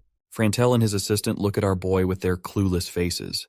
But Kyle continues with his negotiation. He argues that 7 silver coins for old wheat is a bit much, especially since the extra old wheat is taking up valuable storage space and incurring storage fees daily. He suggests that selling it for 4 silver coins is the best option for both parties. After a lot of back and forth, Kyle finally settles on 5 silver coins per sack. Once the negotiations are done and they get to the guest room for some rest, Kyle is over the moon. Leonhardt is also impressed by his negotiation skills and curiously asks if he learned them from books. Kyle is caught off guard by this question and sheepishly says that the library has every book he could imagine. However, the truth is, he's picked up these negotiation skills from haggling in online marketplaces. The knight then asks how he plans to make money by purchasing grain. Kyle explains that he intends to buy grain when it's cheap and sell it when demand rises to make a profit. The knight responds that the current grain supply is stable and their Dresden territory has secured reserves until next year. He further points out that it might be difficult to make a profit by putting old grain on the market. Kyle simply explains that they're preparing in advance because they don't know what might happen in the future. You see, our boy knows exactly that a great famine is coming soon. After the Salterian Marquis family's succession ceremony, unprecedented weather anomalies will lead to a severe famine, causing grain prices to skyrocket. At that point, it won't matter whether the grain is new or old. People won't be able to find food even if they have money. Kyle keeps this to himself, figuring he can't explain it to someone like the knight. However, it seems he doesn't need to explain it anyway.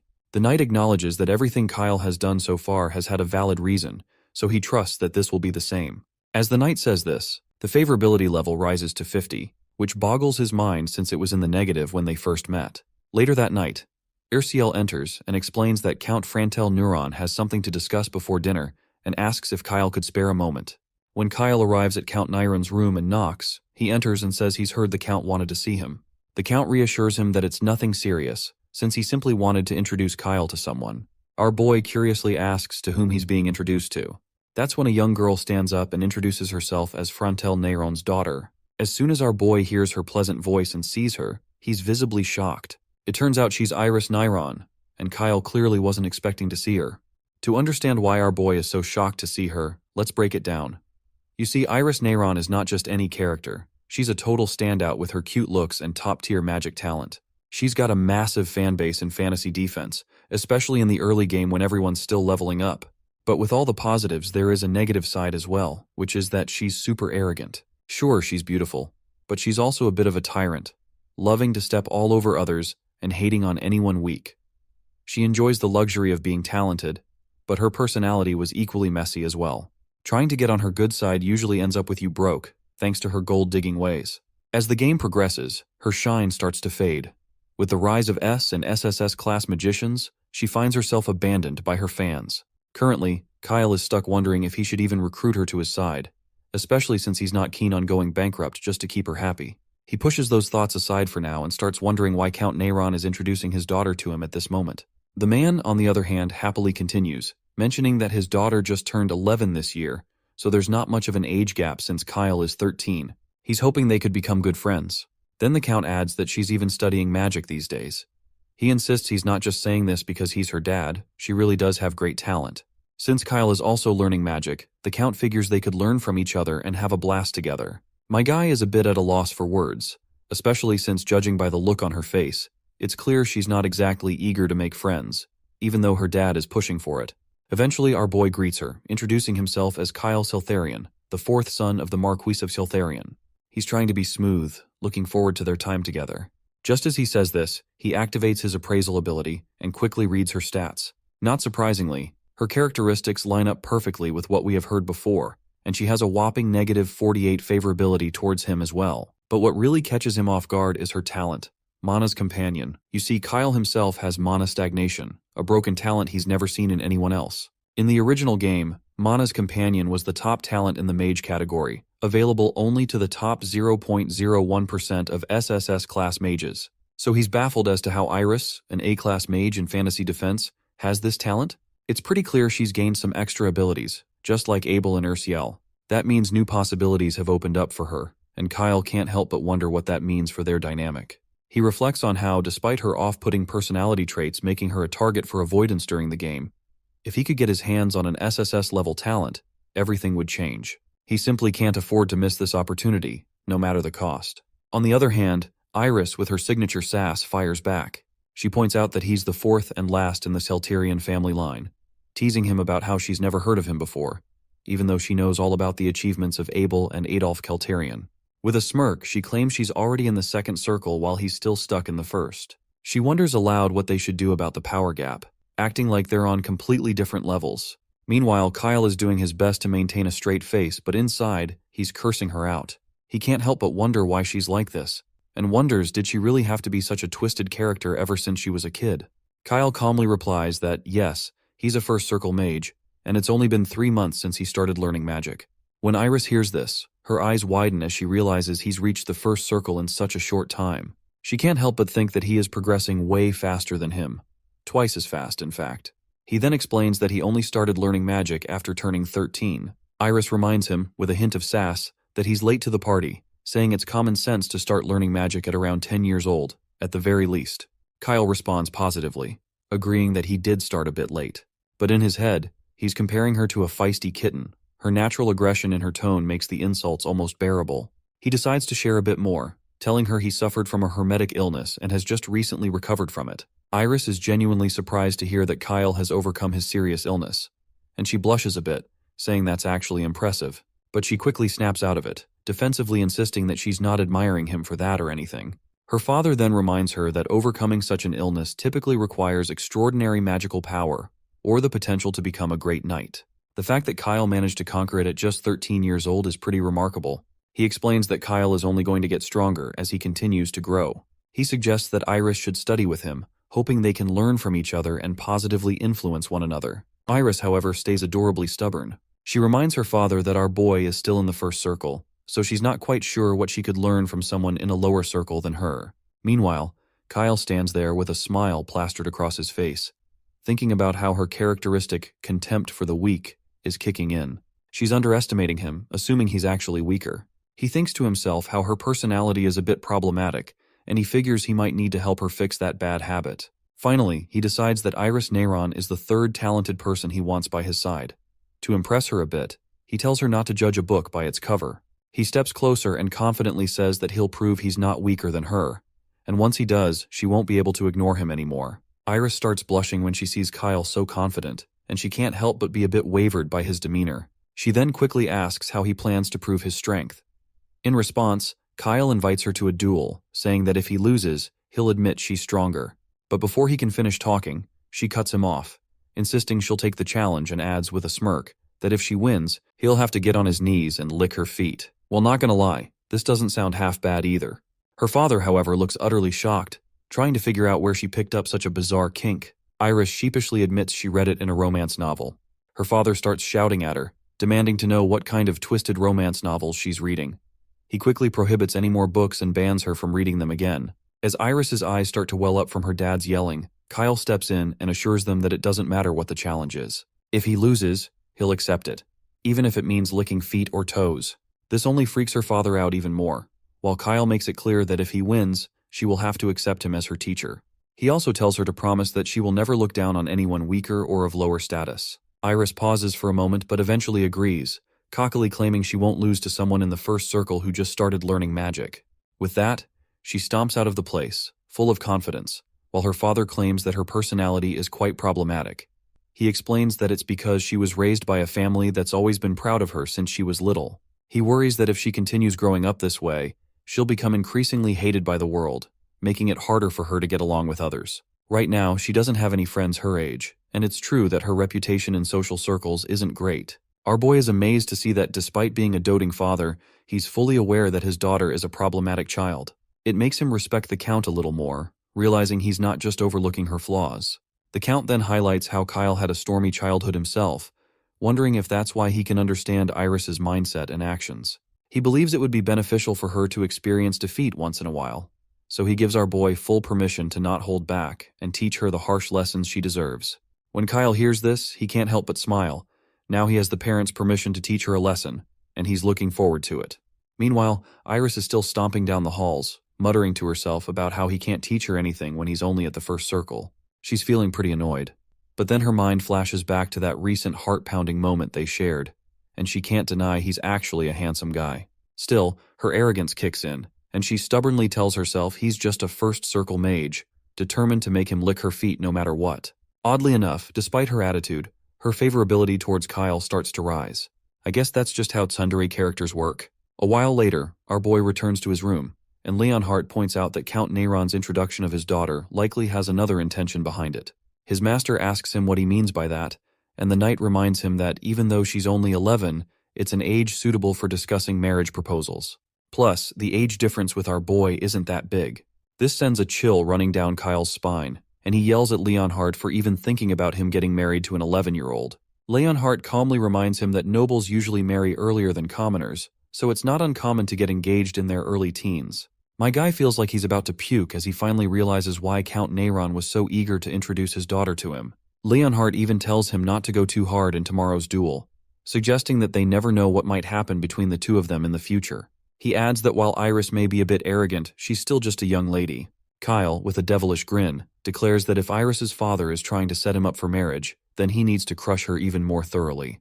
He makes it abundantly clear that with the kind of attitude she has, there's no way he's going to marry her. Absolutely not. He refuses. Period. Instead, he decides he'll use all his strength to fix her twisted personality. Suddenly, Erciel perks up at the mention of marriage and proposals. Judging by the look on her face, it's obvious she doesn't want to see Kyle marrying Iris. The next day finally arrives, and the rules for the duel are laid out. It's a one-round match, using magic to subdue the opponent without causing any serious harm. Leonhardt adds that if things get dangerous, he won't hesitate to intervene. He then asks both of them if they agree to the rules. Kyle then gets sassy and pointedly reminds Iris that since his knight will be the referee, does she have any objections? The girl keeps her usual nonchalant attitude, simply replies that she has no problem at all. Iris explains that Sir Leonhardt is a famous high-level expert knight and well-known in the Enfilum, so she knows he won't give a biased judgment. With that, Leonhardt finally decides to begin the duel. Iris strikes her pose and quickly unleashes a fiery attack toward him. Kyle just smiles in response, impressed by how fast her incantations are. It's hard to believe she's just 11 with such skills. But he knows she's still far behind him, and he quickly counters with his own wind magic. Their powers collide, and the wind effortlessly blocks the fire arrow. Iris grits her teeth in frustration but quickly swings her magic staff again, thinking to herself that she hasn't even begun to show her full strength and won't lose to a first circle mage like this. She throws another fire arrow, this one even more intense, but Kyle saves himself with just a flick of his wand. He can't help but appreciate her fiery personality. She clearly doesn't know when to give up. Her magical power is quite impressive for her age, but he's determined to teach her a lesson. Kyle raises his hand and throws a lightning attack known as Magic Missile, a spell that combines both lightning and his wind powers. Count Neyron watches in shock, realizing that his potential son-in-law can perform double casting, which is a refined technique that's almost unheard of for a first circle magician. Iris sees the lightning attack heading straight for her and quickly raises her shield to block it. But her shield is dispersed almost instantly, and before she knows it, Kyle is standing right in front of her, wand in hand. Leonhardt declares our boy the victor, and as my guy walks away with a satisfied smile on his face, he can't help but feel a sense of triumph. But this arrogant girl, on the other hand, is struggling to accept that she just lost to a first circle magician. To save her face, she claims that it was just pure luck that he won because she was just in a bad condition for a moment. So she stubbornly demands a rematch to prove her point. Kyle quickly agrees to the rematch, but he makes it clear that the results won't be any different, no matter what. After a while, they face off again, and this time Iris loses once more, falling to her knees in exhaustion. It's now the 5th round she's lost, and honestly, it feels pretty brutal for someone as arrogant as her. He gently informs her that no matter how many times she tries, the results stay the same.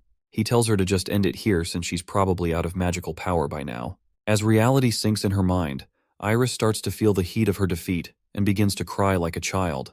Count Neyron gets anxious and worried for her. It's not surprising, really. Despite her arrogance, she's still just a child after all. Even Kyle starts to feel a pang of guilt, thinking about how he's made a girl cry. He didn't want it to come to this, but he knows it's a necessary lesson for her. That night at Count Neyron's mansion, Kyle finds himself staring at the fancy clothes the Count provided for the banquet. Looks like he's not really feeling the whole dressing up vibe. Leonhardt, his knight, chimes in, reminding him that even though it's a small family gathering, it's still a formal occasion, and it's best to dress appropriately. But Kyle is not sure why they even invited him to this banquet after he literally made their daughter cry. Leonhardt replies that Count Neyron said it was fine to teach her some harsh lessons.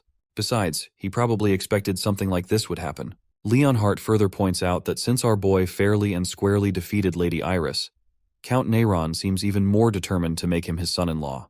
Kyle lets out a sigh, saying Iris might hate him even more now. But his knight insists that's not the case. Judging by her expression, it's likely that Lady Iris actually likes him. Our boy finds this odd and asks if that's really true. Leonhardt just tells him to focus on getting ready for the banquet, while Erciel quickly starts helping him dress up. As Leonhardt watches them in the background, he can't help but lament how Lord Kyle seems to know everything about the world, but is surprisingly clueless when it comes to romance. Once Erciel finishes adjusting his hair, she steps back and tells him he's ready. When we take a full look, my guy absolutely looks like a lady killer. Both the knight and the maid perk up, impressed by how handsome he looks. With that settled, Kyle decides it's time to head out since they're all ready.